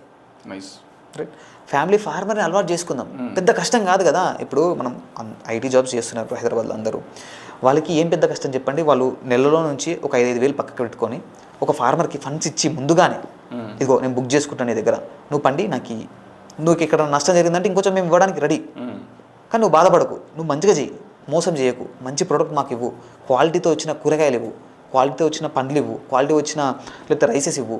నీ దగ్గర కొన్ని ఆవులు ఉంటే దూడలకి మంచిగా పాలిచ్చి దూడల్ని బాగా చూసుకో, ఆవుల్ని ఇంకా బాగా చూసుకో, దాని నుంచి వచ్చిన మిల్క్ నాకు ఇవ్వు. ఎప్పుడైతే ఆవును బాధపెట్టి దూడను వేడి చేసి పాలు తీసుకుంటామో ఆ పాలల్లో నెగిటివిటీ తప్ప పాజిటివిటీ ఉండదు. ఆవు బాధతో పాలిచ్చిందంటే ఇంకా మనకు అంతే కదా, హ్యాపీ కౌ మిల్కే మనకు కావాల్సింది ఎప్పటికైనా. ఏ పాలైనా కూడా తన బిడ్డ కోసమే జనరేట్ చేస్తుంది, ఏ జంతువైనా. ఇప్పుడు మనిషి ఉన్నాడు బ్రో, మన అమ్మ ఉంది, మన కోసమే పాలిస్తుంది కదా, వేరే వాళ్ళ కోసం పాలేదు కదా. ఒక్క ఆవు దగ్గర మాత్రమే మనం పాలెందుకు తీసుకుంటామంటే ఆవు విశ్వమాత, గోమాత విశ్వమాత అంటాం కదా. గోమయే వసతి గోధన్వంతరే లక్ష్మి.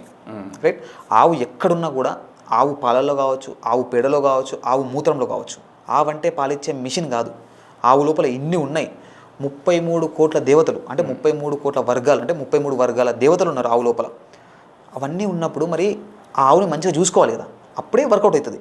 సో ఇవన్నీ ఇంటర్ కనెక్టెడ్ ఉన్న ఫార్మర్స్ దగ్గరికి వెళ్ళాలి మనం. ఓకే, ఇలాంటి ఫార్మర్స్ని మనం ఎంకరేజ్ చేయాలి, సపోర్ట్ చేయాలి. వాళ్ళకి కావాల్సిన గోవుకు కావాల్సిన ఫుడ్ ఇద్దాం. ఏముంది బ్రో, మనకు గోవు సంతోషాన్ని ఇస్తుంది. ఆ ఫామ్కి మన పిల్లల్ని తీసుకెళ్తే వాళ్ళు హ్యాపీగా ఎంజాయ్ చేస్తారు. గోశాల కాన్సెప్ట్. ఆవు ఉండాలి, వ్యవసాయం ఉండాలి, వాల్యూ అడిషన్ ఉండాలి ఫామ్లో. ఇవన్నీ ఉన్నప్పుడు మనము వచ్చే వాళ్ళని కూడా రప్పించుకోవచ్చు ఫామ్లోకి. వాళ్ళతో ఏముంది, సబ్స్క్రిప్షన్ మోడల్లో వాళ్ళు నెలకి 3,000 ఇవ్వండి, లేదు 5,000 ఇవ్వండి, మీకు నేను పండ్లు ఇస్తా, కూరగాయలు ఇస్తా, పాలు ఇస్తా, నెయ్యి ఇస్తా, ఏదో బెల్లం ఇస్తా, ఇంకేదైనా నీకు తెలిసిన దగ్గర సోర్సింగ్ చేసుకొని మిల్లెట్స్ ఇస్తా, మాట్లాడుకోండి, ఇలా సబ్స్క్రిప్షన్ తీసుకోండి. ఒకరికొకరం హెల్ప్ చేసుకుంటే ఈజీ వే కదా ఇది.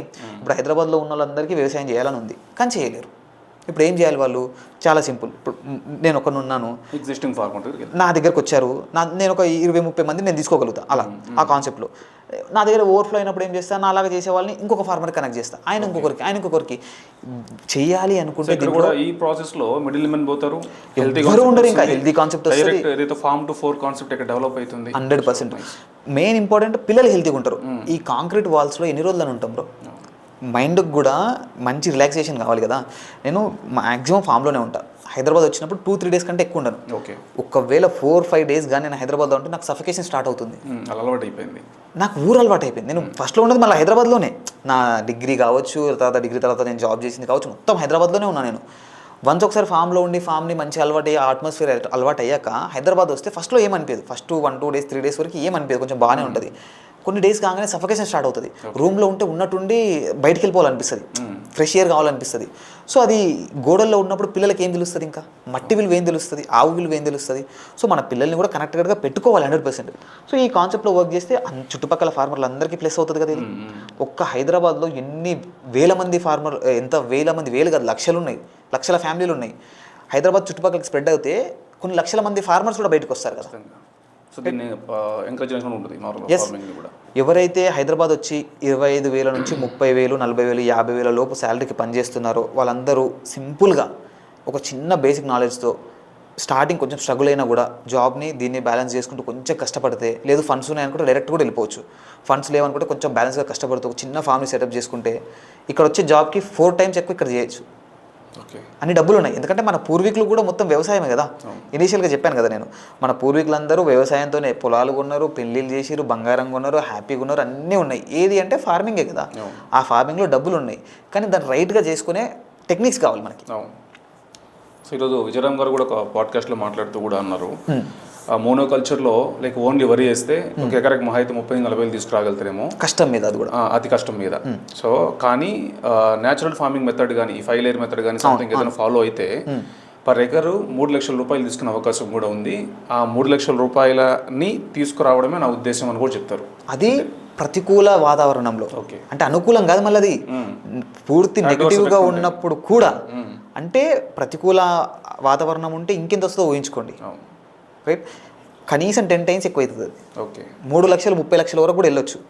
Right knowledge, right marketing, right products, right plantation, right planning ఉంటే చాలా డబ్బులు తీయొచ్చు. ఆర్గానిక్ ఫార్మింగ్లో, న్యాచురల్ ఫార్మింగ్లో అనొచ్చు, సుభాష్ పాలేకర్ కృషి అనొచ్చు. ఆర్గానిక్ అంటే నార్మల్ మామూలు మాటే. బట్ ఇప్పుడున్న సిచ్యువేషన్లో ఏమైపోయిందంటే ఆర్గానిక్ అనగానే ఒక స్కామ్ లాగా మాట్లాడుతున్నారు డైరెక్ట్గా. ఆర్గానిక్ అంటే స్కామ్ లానే చూస్తున్నారు. అది మన తప్పేం కాదు, బికాస్ బయట పోర్ట్రే చేసిన వాళ్ళు అలా ఉన్నారు. Coming to insurance point of view, so ఈ వ్యవసాయ బీమా ఏదైతే ఉందో అది ఆర్గానిక్ ఫార్మింగ్, న్యాచురల్ ఫార్మింగ్ ఏదైతే ఉందో దానికి కూడా వర్క్ అవుతుందా, లైక్ అప్లై అవుతుందా? ఇన్సూరెన్స్ గవర్నమెంట్ ఇస్తుంది కదా మనకి, అది అప్లై చేసుకుంటే మేబీ చేసుకోవచ్చేమో. బ్రో జనరల్గా ఫార్మింగ్లో ఎలా ఉంటుందంటే, మనం ఈరోజు ఒక పంట వేసాం, లాస్ట్ వరకు వాతావరణం సహకరించి అంతా బాగుంటేనే మనకు పంట వస్తుంది, లేదంటే పంట కొలాప్స్ అవుతుంది. ఇది బేసిక్. ఏ ఆర్గానిక్ అయినా, న్యాచురల్ అయినా, కెమికల్ అయినా ఎవరు చేసినా కూడా ఇదే ఫాలో అవుతాం. దీంట్లో ఇన్సూరెన్స్ కంపెనీలు వచ్చి మేబీ గవర్నమెంట్ ఇస్తే మంచి ప్రైస్కి ఇవ్వచ్చేమో. మన క్లైమింగ్ ప్రాసెస్ కూడా కొంచెం ఈజీగా ఉంటుంది. ఎప్పుడైతే మామూలుగా ఇన్సూరెన్స్ అప్లై అవుతుంది, అవుతుంది ఎక్కడైనా అవుతుంది, ఎందుకంటే ప్రకృతి వల్ల ఏదైనా నష్టం జరిగితే వాళ్ళు డబ్బులు ఇస్తారు కదా.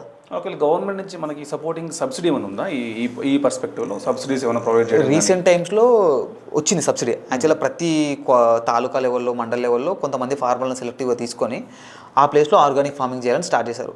ఓకే. ఇప్పుడు మోదీ గారు కూడా 1 crore న్యాచురల్ ఫార్మర్స్ని చేస్తా మొత్తం ఇండియాలో అని చెప్పేసి ఒక మిషన్ తీసుకున్నారు.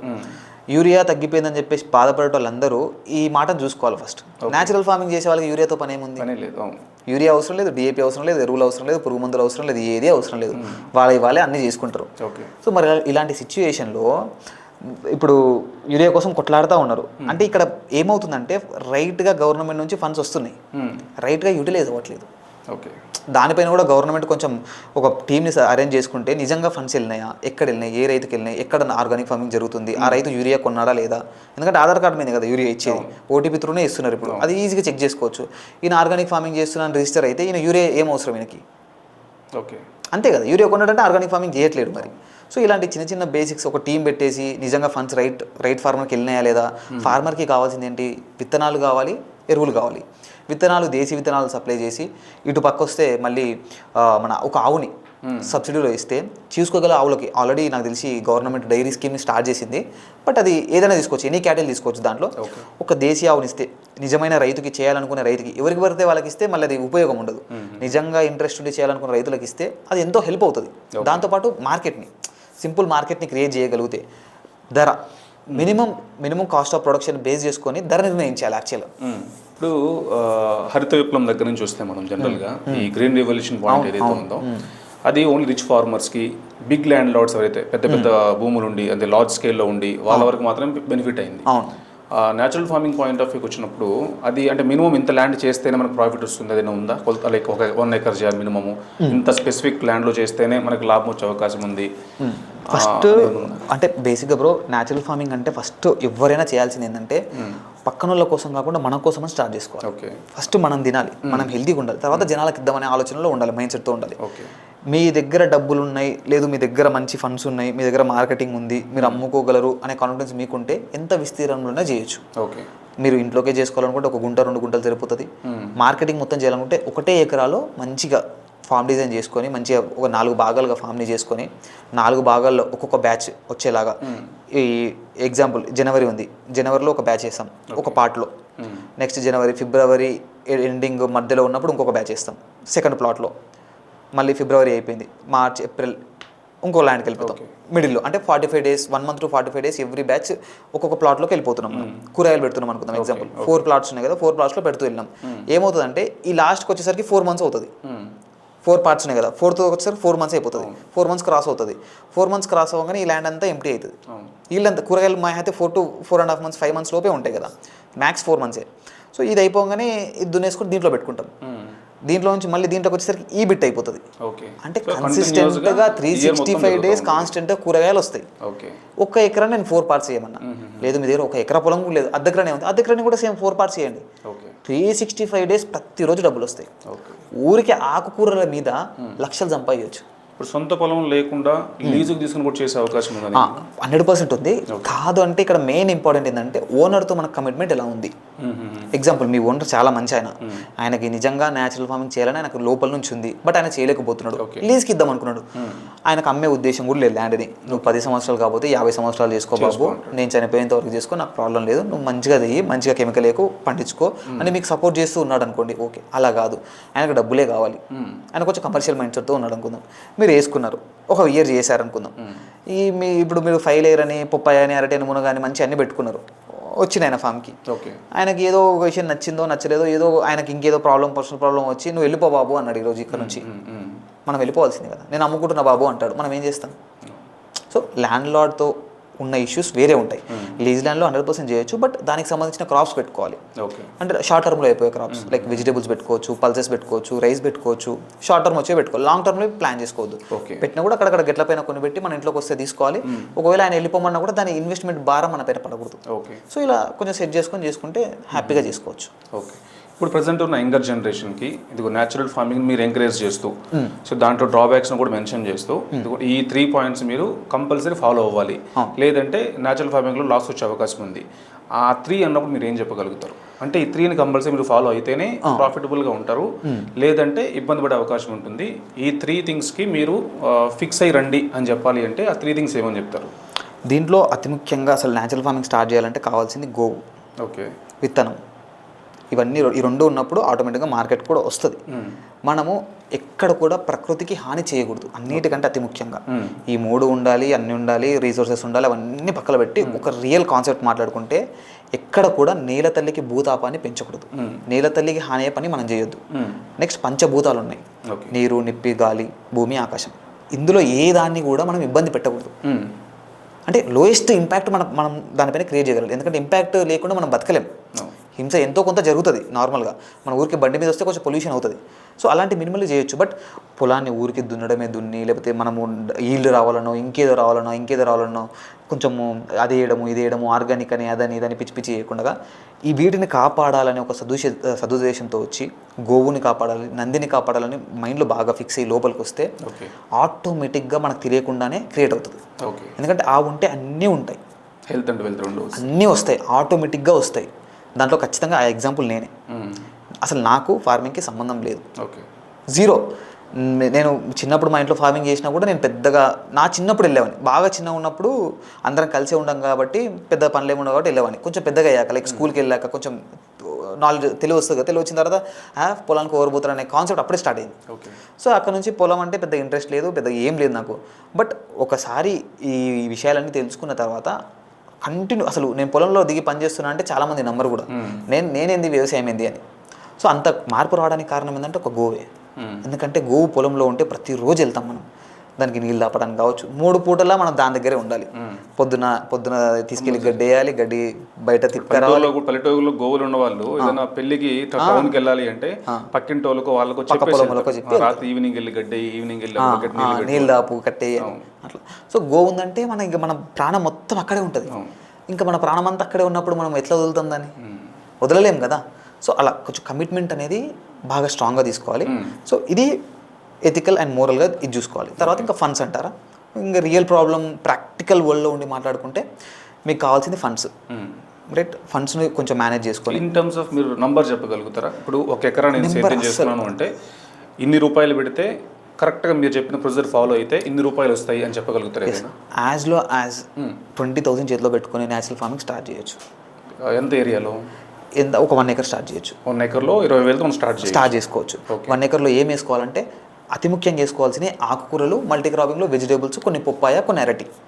ఇవి పెట్టుకున్నాం అనుకోండి మీకు ఆదాయం కంటిన్యూగా వస్తూనే ఉంటుంది, నాన్ స్టాప్. అది ఇంకా అరటిలో పప్పాయలో వస్తూనే ఉంటుంది. కూరగాయలు ఆకుకూరలు వేసామంటే ఎవ్రీ 21 డేస్కి కటింగ్ అయిపోతూనే ఉంటుంది, డబ్బులు వస్తూనే ఉంటాయి. మీ 20,000 దేనికనంటే సీడ్ కాస్ట్ అన్న నేను, మిగతా ఎక్స్టర్నల్ కాస్ట్ వేరే. ఇప్పుడు మీ పొలంలో బోర్ లేదు, బోర్ వేయడానికి 1 లక్ష 2 లక్షలు అవుతుంది చెప్పండి, మోటార్కి బోర్కి, అది వేరే. బట్ జస్ట్ సీడ్ కాస్ట్ చెప్పాను నేను. ఒక సీడ్ కాస్ట్. ఇంకో మీ దగ్గర గోవు ఉంటే హ్యాపీ, గోవు లేదు, మీరు గోవు మెయింటైన్ చేసే ఓపిక లేదు, స్టామినా లేదు, అదేది మీ దగ్గర లేదనుకుంటే గోశాల నుండి తెచ్చుకోండి. లేదు నేను గోవును చూసుకోగలుగుతా అనుకుంటే ఇప్పుడు సరైన సమయం. మీరు 25,000 నుంచి ఒక 50,000 లోపు మీ దగ్గర డబ్బులు ఉంటే లోకల్ మార్కెట్లో కట్టింగ్కి ఎన్ని ఆవులు పోతున్నాయి అంటే అన్ని ఆవులు పోతున్నాయి. అట్లా ఒక ఆవును తెచ్చుకొని కానీ మనం తెచ్చుకుంటే గోశాలలో ఫ్రీగా ఇస్తారు, అది వేరే. అలా కాకుండా మనము కట్టింగ్కి వెళ్ళి ఆవును తెచ్చుకుంటే అది మనకు అనేక సంపద ఇస్తుంది, బికాస్ దాని ప్రాణాన్ని కాపాడుతున్నాం. అట్లా నా దగ్గర 5 ఆవులు ఉన్నాయి. 5 ఆవుల్ని ఒక పెద్ద ఎద్దుని గానవక వాడుతుందని ఖచ్చితంగా కట్టింగ్ పోయేది, అది తెచ్చుకున్నా. ఇంకా మిగతా 4 ఉంటే 4 వైట్ కౌసే, అన్ని అంటే ఒంగోలు, పొంగనూరు. సో ఈ 4 కూడా కట్టింగ్కే పోయేవి అన్నీ, అవి కూడా తెచ్చిపెట్టుకున్నాను నేను. రైట్. సో వాటిని కాపాడుతున్నా కాబట్టే నేను వాటిని కాపాడుతున్నా అనడం కంటే అవి నన్ను కాపాడుతున్నాయని చెప్పాలి. ఎందుకంటే నాకు ఎప్పుడు ఎలాంటి ఆపద వచ్చినా కూడా మనీ విషయంలో కావచ్చు, హెల్త్ విషయంలో కావచ్చు, నా మీద ట్రబుల్ అవ్వలేదు. వచ్చినా కూడా టెంపరీగా ఉంటుంది. ఏ బాధ వచ్చినా కూడా గోవు దగ్గరకు పోయి మంచిగా గోవుతో కొంచెం టైం స్పెండ్ చేసి దాని చెవులో చెప్తే కాదు కూడదు అనేది ఏది ఉండదు, ఖచ్చితంగా అవుతుంది ఆ పని. మనం సంకల్పం తీసుకొని గోవుతో మంచి టైం స్పెండ్ చేస్తే చాలు. ఇంకా అసలు శ్రీకృష్ణ భగవానుడు ఉన్నాడు, బలరాముడు ఉన్నాడు కదా, వాళ్ళందరూ శ్రీకృష్ణ భగవానుడు గోవుని కాపాడాడు కదా, గోపాలుడు అంటాం. గోపాలుడు అంటే గోవుల్ని చూసుకున్నవాడు, గోవుల్ని పాలించినవాడు, గోవుల్ని మెయింటైన్ చేసినవాడు అని. సో ఆయననే చేయగలిగినప్పుడు మనం చేయలేమా? వెంకటేశ్వర స్వామి కలియుగ దైవం, వెంకటేశ్వర స్వామిని గోవిందా అంటాం. గోవిందా అంటే ఏంటి? ఆవుల్ని ఎద్దుల్ని బాగా చూసుకున్నాడు అని అర్థం. మళ్ళీ సేమ్ బలరాముడు వ్యవసాయం చేసి ఎద్దులతో వ్యవసాయం చేశాడు. మరి వీళ్ళందరూ ఇంత చేసినప్పుడు అంటే పురాణంలోంచే ఉంది ఇది, మన మీద కొత్తగా చేస్తుంది కాదు ఇది. ఇది యాన్షియంట్ సబ్జెక్ట్, ఇది 100% ఉండాల్సిన సబ్జెక్ట్ ఇది. మనం పొద్దున లేచినప్పటి నుంచి నోట్లో పెట్టుకునే టూత్ పౌడర్ దగ్గర నుంచి పడుకునే ముందు దోమలు రాకుండా వేసుకునే మన అగరబత్తి వరకు ధూప్ స్టిక్స్ వరకు అన్నీ గోవే ఇస్తుంది మనకు. ఒక బాడీ పైనుంచి కింది వరకు స్టార్ట్ చేసుకుంటే ఏ ప్రాబ్లం వచ్చినా కూడా గోమూత్రం సాల్వ్ చేస్తుంది. మన ఐసైట్ ఉంది, కళ్ళల్లో ఒక చుక్క గోమూత్రం వేసుకోవాలి, బట్టలో తడిపేసి గోమూత్రం చుక్కలు వేసుకుంటే 3 నెలల్లో మన ఐసైట్ పోతుంది. ఓకే, కంజక్టివిటీస్ అని ఉంటుంది, అది వచ్చిందంటే ఎంత ప్రాబ్లమో తెలుసు. వచ్చింది కూడా గోమూత్రం వేసుకుంటే తగ్గిపోయింది. ఫీవర్ వచ్చింది, జలుబు వచ్చింది, గోమూత్రం తాగాలి. క్యాన్సర్ వచ్చింది, గోమూత్రం తాగొచ్చు. గోమూత్రంలో అన్ని గుణాలు ఉన్నాయి ఆల్రెడీ. ఇది సర్టిఫైడ్, మనం ఆయుర్వేదంలో సర్టిఫైడ్ చేసి చెప్పింది కూడా. 50 నుంచి 60 రకాల జబ్బులు జస్ట్ గోమూత్రం తగ్గిస్తుంది. ఓకే, అలాంటి గోవు ఇప్పుడు ఎంత బాధపడుతుంది అంటే, ఒక సాంగ్ ఉంది బ్రో, ఆ సాంగ్ ఎంత కుదిపేసిందంటే నేను స్టార్టింగ్లో ఒక రైతుతోనే ఆవు ఏం చెప్తుందంటే, అవ్వతోనే అరణం వచ్చిన పెద్ద కారు ఎడ్లనిచ్చిన. అంటే ఒకప్పుడు పెళ్ళిలా మనకి కట్నం కింద ఆవులు ఇష్టం, ఆవులు ఇస్తే అది మనకి ఎద్దులు ఇచ్చే. తర్వాత పాలు ఇచ్చి నిన్ను పెంచి పెద్ద కాపుగా నిన్ను చేసిన. అంటే పాలు ఇచ్చింది, పెంచింది, పెద్ద కాపు అంటే మనకి ఎక్కువ ఆవులు ఎద్దులు పెద్ద కాపు అంటారు అప్పట్లో, ఆవులే. సో తర్వాత ఇప్పుడు నేను ముసలినైతిని ఒట్టిపోయిన గోదనైతిని. ఇప్పుడు నేను ముసలిగా అయిపోయినా, ఇంకా పిల్లల్ని కనే ఛాన్స్ లేదు నా దగ్గర, అట్లా అయిపోయినా అని చెప్పేసి ఒట్టి కాసుల కొరకు నన్ను కొట్టి చంపే వాళ్ళకి ఇస్తావా అంటే డబ్బుల కోసం ఇచ్చేస్తున్నాను. అల్కబీరోళ్ళు వస్తారంట, అంటే స్లాటర్ హౌస్. అల్కబీరోళ్ళు వస్తారంట, ఎక్కువ పైసలు ఇస్తారంట. అంటే వాళ్ళు వస్తే డబ్బులు ఇస్తారు కదా, ముసలిగా దాంట్లో కూడా డబ్బులు ఇచ్చి తీసుకెళ్తారు కదా. పైసలాసకు నువ్వు నన్ను పట్టి వాళ్ళకి అప్పగిస్తే, అంటే డబ్బులాసకు నువ్వు నన్ను పట్టి వాళ్ళకి ఇస్తే కట్టి కొట్టి పడేస్తారంట, నీళ్ళు మేత బెట్టరంట. అంటే కొడతారు కింద, కనీసం దాన్ని పట్టించుకోరు కదా, పట్టించుకోకుండా కింద పడేస్తారు. నోరు ఎండి కడుపు మండి, నోరు ఎండి కడుపు మండి కదలలేక కన్ను మూస్తా అని చెప్పేసి ఆవు ఎంత బాధతో ఒక రైతుతో చెప్తుందంటే, నన్ను అమ్మొద్దు, కట్టింగ్ అమ్మొద్దు అని చెప్పేసి అంత బాధపడుతుంది. దాంతోపాటు గోవుని తీసుకెళ్ళి పెయ్యి మీద సలసలా మరిగే నీళ్లు పోసి బ్రతికి ఉండగానే చర్మం ఊడదీస్తారంట. సగం ప్రాణంతో ఉన్నప్పుడే దాని చర్మం ఊడదీశారు. దేవుడిచ్చిన గడ్డి మేసన ఎండనక వాననక పని చేసిన. అంటే దేవుడిచ్చిన గడ్డి తిన్నది, ఎండల వానలో రైతు కోసమే పనిచేసింది. మీ ఇంటికి నేను ఎందుకు వచ్చిన అంటే, వెనక జన్మల బాకి తీర్చనికే మీ ఇంటికి వచ్చిన. ఏదో జన్మలో నేను బాకున్నా, అది గోవు రూపంలో నేను ఆ బాకి తీరుస్తున్నా. అలాంటి నన్ను నువ్వు తీసుకెళ్ళి కటింగ్ కమ్మేస్తున్నావు. సో గోవు ఏమంటుందంటే, ఇన్ని నాళ్ళు నీ పంచన ఉన్నా, అంటే మన పంచన గోవు రైతునికనే ఉంటుంది కదా ఇప్పుడు, ఇన్ని నాళ్ళు నీ పంచన ఉన్నా. సో ఇప్పుడు నువ్వేం చేస్తున్నావు అంటే గోవుని కటింగ్ కమ్ముతున్నావు. పాంచనైతే కొడుక నన్ను అల్కబేరులో కమ్మబోకు అని చెప్పేసి గోవు ఒక రైతుతో ఏడుస్తున్నది. ఇప్పుడు రైతు చేసేది కూడా ఎగ్జాక్ట్లీ ఇదే. రైతు గోవుల్ని కానీ నందుల్ని కానీ వాడుకున్న రోజులు వాడుకొని కటింగ్ అమ్మేస్తున్నారు. ఇంకొందరు అయితే చిన్న చిన్న దాంట్లోనే బక్రీద్ వచ్చిందంటే చాలు, ఓల్డ్ సిటీలో రక్తం ఏరులే పారుతుంది గోమాతలది. అదంతా మనం చూస్తూ కూడా సైలెంట్గా ఉంటే మన జీవితానికి ఇంకా వాల్యూ ఉండదు. ఎందుకంటే శ్రీకృష్ణ భగవానుడు, బలరాముడు, మనం చెప్పుకున్నట్టు ఆల్రెడీ వెంకటేశ్వర స్వామి అందరినీ గోవులను కాపాడారు. వారితో పాటు ఛత్రపతి శివాజీ మహారాజ్ కూడా గోవధన ఆపాడు, గోవుల్ని కట్టింకి పోనీయలేదు. గోవధన ఖచ్చితంగా ఆపాడు. ఎందుకోసం ఆపాడు? స్త్రీలపైన, గోవులపైన ఛత్రపతి శివాజీ మహారాజ్ గారికి అపారమైన గౌరవం ఉంటుంది. మన స్త్రీలను కూడా 5వ తనంతో వాళ్ళకి కుంకుమ, పసుపు, గాజులు, చీర అన్నీ ఇచ్చేవాడు. వేరే మతస్థుల యొక్క, అంటే మన ఆపోజిషన్ వాళ్ళ స్త్రీలు దొరికినా కూడా వాళ్ళని 5వ తనంతో గౌరవించి పంపించేవాడు. అంత గొప్ప వ్యక్తి ఆయననే మన గోవుల్ని కాపాడాడు. ఇప్పుడు అందరం ఛత్రపతి శివాజీ మహారాజ్ని ఇన్స్పిరేషన్గా తీసుకుంటున్నాం. మరి ఎంతమంది గోవుల దగ్గరకు వచ్చారు కాపాడుతున్నారు? రైట్. గోరక్షకులు చాలా కష్టపడుతున్నారు, నిరంతరం కష్టం చేస్తున్నారు. కానీ గోరక్షకులు ఎంత చేయగలుగుతారు? వాళ్ళు ఎన్ని బండ్లను ఆపగలుగుతారు? ఎంత కష్టమైన పలగలుగుతారు? అదే ఒక రైతుకు గోవుని కనెక్ట్ చేస్తే ఎన్ని గోవులు కాపాడబడతాయి ఆలోచించుకుంటాం. మనము డైరెక్ట్ ఆర్ ఇండైరెక్ట్ ఒక అగరబత్తి కొనండి, 100 రూపాయలు పెడితే అగరబత్తులు వస్తాయి. బయట కొన్ని అగరబత్తులు ఇక్కడ కొనండి, ధూప్ స్టిక్స్ కొనండి, లేదు ఆవు నెయ్యి కొనండి. తాగితే నేను ఆవు పాలు మాత్రమే తాగుతాను దృఢ నికల్పన చేసుకోండి. ఇది మన మంచి దేశీయాలి ఆవు పాలే, అది కూడా దూడలు బాగుండాలి. మళ్ళీ దూడల్ని బాగా చూసుకుంటూ ఆవును బాగా చూసుకుంటున్న రైతు దగ్గర మాత్రమే పాల్గొంటాను ఒక సంకల్పం చేసుకుంటే ఎంతమంది రైతులు బయటకు వస్తారు, ఎన్ని గోవులు కాపాడబడతాయి, ఎంత సంపద పెరుగుతుంది. సో ఇది ప్రతి ఒక్కరి బాధ్యత. గోవధ ఆగినప్పుడే భారతదేశం సంపూర్ణంగా విశ్వానికి గురువులాగా మారుతుంది. ఎందుకంటే బ్రో, ఆవు నుంచి వచ్చిన పేరుతో గ్యాస్ తయారు చేయొచ్చు. మనం ఇప్పుడు ఒక బండిని నడపాలంటే ఎక్కడి నుంచో గ్యాస్ తెచ్చుకుంటున్నాం, ఇంపోర్ట్ చేసుకుంటున్నాం. దానికోసం మనం ఎంతో కష్టపడతాం. లైక్ ఎన్నో టారిఫ్లను భరిస్తున్నాం, మనము వాళ్ళతో ఎన్నో అగ్రిమెంట్లు చేసుకుంటాం. మనకు ఒకవేళ నష్టం జరుగుతుందని తెలిసినా మనకి అక్కడ నుంచి క్రూడ్ ఆయిల్ కావాలి కాబట్టి దానికి సంబంధించిన ఆటోమేటిక్గా లొంగుతున్నాం. ఆవు నుంచి వచ్చిన పేడతో గోబర్ గ్యాస్ వస్తుంది. ఆ గోబర్ గ్యాస్తో వెహికల్స్ కూడా నడుస్తున్నాయి ఆల్రెడీ. సరే నడవట్లేదు అనుకుంటే అది వేరే విషయం, కానీ నడుస్తున్నాయి. అయినా కూడా గవర్నమెంట్ పట్టించుకోవట్లేదు. ఎందుకంటే వాళ్ళకి క్రూడ్ ఆయిల్ మీద ట్యాక్స్ వస్తుంది. పెట్రోల్ 60 రూపాయలు ఉంటే వాళ్ళు 100 రూపాయలకి అమ్ముతున్నారు. 20 రూపాయలు సెంట్రల్, 20 రూపాయలు స్టేట్. సో ఎంత దూరం గవర్నమెంట్ మీద భారం పెట్టకుండా, గవర్నమెంట్ నుంచి ఆలోచించకుండా మన వంతుగా మనం ఏం చేయగలుగుతాం గోవు కోసం. చిన్న ధూప్ స్టిక్స్ దగ్గర నుంచి చెప్పినా కదా, ఎన్నో ఉత్పత్తులు ఉన్నాయి. 120 రకాల ఉత్పత్తులు ఉన్నాయి గోవుతో చేసేవి. మనం వాడే సబ్బులు కూడా. నేను ఇప్పటివరకు కెమికల్ షాంపూ, కెమికల్ సోపు, కెమికల్కి సంబంధించిన ఆల్అవుట్లు కావచ్చు, ఇంట్లో ఏది కూడా ప్రతి ఒక్కటి కౌ బేస్డే ఉంటుంది. టూత్ పౌడర్ తీసుకున్నా కూడా కౌ బేస్డే ఉంటుంది. సోప్ తీసుకున్నా కూడా కౌ బేస్డే ఉంటుంది. అప్పుడే గోవు కాపాడబడదు. నేను ఇంత డెప్త్గా వచ్చి ఇందులో అసలు నాకున్న జాబ్కి, నాకున్న టైంకి ఇలా చేస్తున్నా అంటే నాకే నమ్మబుద్ధి అవ్వట్లేదు. అంత అంటే చూడడానికి కొంచెం కష్టంగా కనిపించినా కూడా నాకు రిలాక్సేషన్ వచ్చేది జాబ్లో కాదు, ఫార్మింగ్లో వస్తుంది.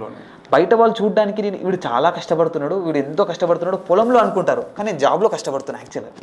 ఎందుకంటే జాబ్లో వాళ్ళు చెప్పిన టైంలో వర్క్ చేయాలి, వాళ్ళు చెప్పిన టైమింగ్స్లో వెళ్ళాలి, షిఫ్ట్ ఉండొచ్చు, ఏదైనా ఉండొచ్చు, ఆఫీస్కి రామనొచ్చు, వర్క్ ఫ్రమ్ హోమ్ చేయొచ్చు, ఏదైనా చేయొచ్చు. రాజు అయినా కాకపోయినా కనీసం మనకు నచ్చిన పని చేస్తాం. ఒక బానిస తత్వం అనేది ఎక్కడైనా ఉంటుంది. ఇప్పుడు బిజినెస్లో అయినా బానిస తత్వం ఉంటుంది. ఇప్పుడు వ్యవసాయంలో అయినా కూడా మనము అంటే రాంగ్ పోర్ట్రే ఏం చేస్తున్నారంటే జాబ్ అనేది ఒక బానిసత్వము, ఒకరి కింద మనం పని చేయాల్సి వస్తుంది, అది వద్దు మనకి, బిజినెస్ చేయండి అని చెప్పేసి మల్టీ లెవెల్ మార్కెటింగ్ అని చెప్పేసి కొత్త స్టార్ట్ చేశారు. ఇప్పుడు దీంట్లో కూడా ఒకరి కింద ఒకరిని అడుక్కోవాల్సిందే, అయ్యా తీసుకో అని. మరి ఇంకా దాంట్లో రాజ్యం ఉన్నాడు ఇక్కడ. సో అది కాకుండా రియల్ వే ఆఫ్ లైఫ్, మనకు నిజంగా మంచి వే ఆఫ్ లైఫ్ ఎక్కడ దొరుకుతుందో ఆలోచించుకోవాలి. అది వ్యవసాయంలో దొరుకుతుంది. ఉత్తమ్ కేతి మద్యం వాన్, ఖరే చాకిరి కుకర్ నిదాన్. అంటే ఉత్తమ్ కేతి అంటే ఇది మన పెద్దవాళ్ళు చెప్పారు, నేనేం చెప్పట్లేదు. ఉత్తమ్ కేతి అంటే వ్యవసాయం చేయడం అతి గొప్ప పని. మద్యం వ్యాన్ వ్యాపారం చేయడం మధ్యస్థులు చేసే పని. ఖరే చాకిరి కుకర్ నిదాన్ అంటే ఇక జాబ్ చేయడం అనేది ఒక శునకం చేసే పనితో మన వాళ్ళు పోల్చారు అప్పట్లో. ఇప్పుడు రియల్ టైంలో చూసుకుంటే వ్యవసాయం చేసేదేమో చీపెస్ట్ పని అయిపోయింది, ఉల్టా రివర్స్, కంప్లీట్ రివర్స్. వ్యాపారం మాత్రం మధ్యలోనే ఉంది. చాలా తక్కువ మంది వ్యాపారం చేయడానికి ఇష్టపడుతున్నారు. ఇప్పుడు కొంచెం ఇంప్రూవ్ అవుతున్నారు. ఇక లాస్ట్లో ఉన్నది ఖరే చాకిరీ కుకర్ నిదాన్ అంటే జాబ్ చేయడం అనేది ఇప్పుడు అత్యంత హై స్టేటస్. మనం ఎంత పెద్ద గొప్ప చదివినా, ఎంత గొప్పగా చదువుకున్నా లాస్ట్కి ఏం చేస్తామంటే జాబే చేస్తా అంటారు. 80 to 90% of the people mind set job మీదే ఉంది. ఎన్ని రోజులు ఒక కంఫర్ట్ జోన్లో బయట ఉండిపోయి ఎప్పుడు చూసినా కూడా ఇప్పుడున్న యువత అతి ముఖ్యంగా బ్రో సినిమాలు, క్రికెట్, వేరే రకాల స్పోర్ట్స్, దాంతోపాటు ఈ కొరియన్ డ్రామాస్ అని, షార్ట్ ఫిలిమ్స్, దీంట్లలోనే మునిగిపోయారు. ఇప్పుడు నేను వచ్చి నెగిటివ్గా అరే సినిమాలు ఏం చూస్తారు, అరే క్రికెట్ ఎందుకురా మీకు, క్రికెట్ ఏమొస్తుంది మీకు, ఇంత తెచ్చి పెడతా అంటే కిందకి వెళ్ళి మీకు చూస్తారు, వాడరా నువ్వు ఈ జనరేషన్ అనేది క్రికెట్ చూడొద్దు అంటావు ఏందిరా అని చెప్పేసి నా డైరెక్ట్ అంటారు కూడా. ఎందుకంటే వాళ్ళు అదే ప్రాక్టీస్ చేస్తున్నారు. 10 years బ్యాక్ క్రికెట్ చూస్తే చాలా తక్కువ ఉంటుండే. 10 కాదు 2010 అంటే ఒక 20-25 years బ్యాక్ చాలా తక్కువ. అసలు టీవీలు కూడా చాలా తక్కువ. ఇక్కడ నోక దగ్గర ఏది మ్యాచ్, ఆ మ్యాచ్ కూడా క్లారిటీగా కనిపించకపోయేది.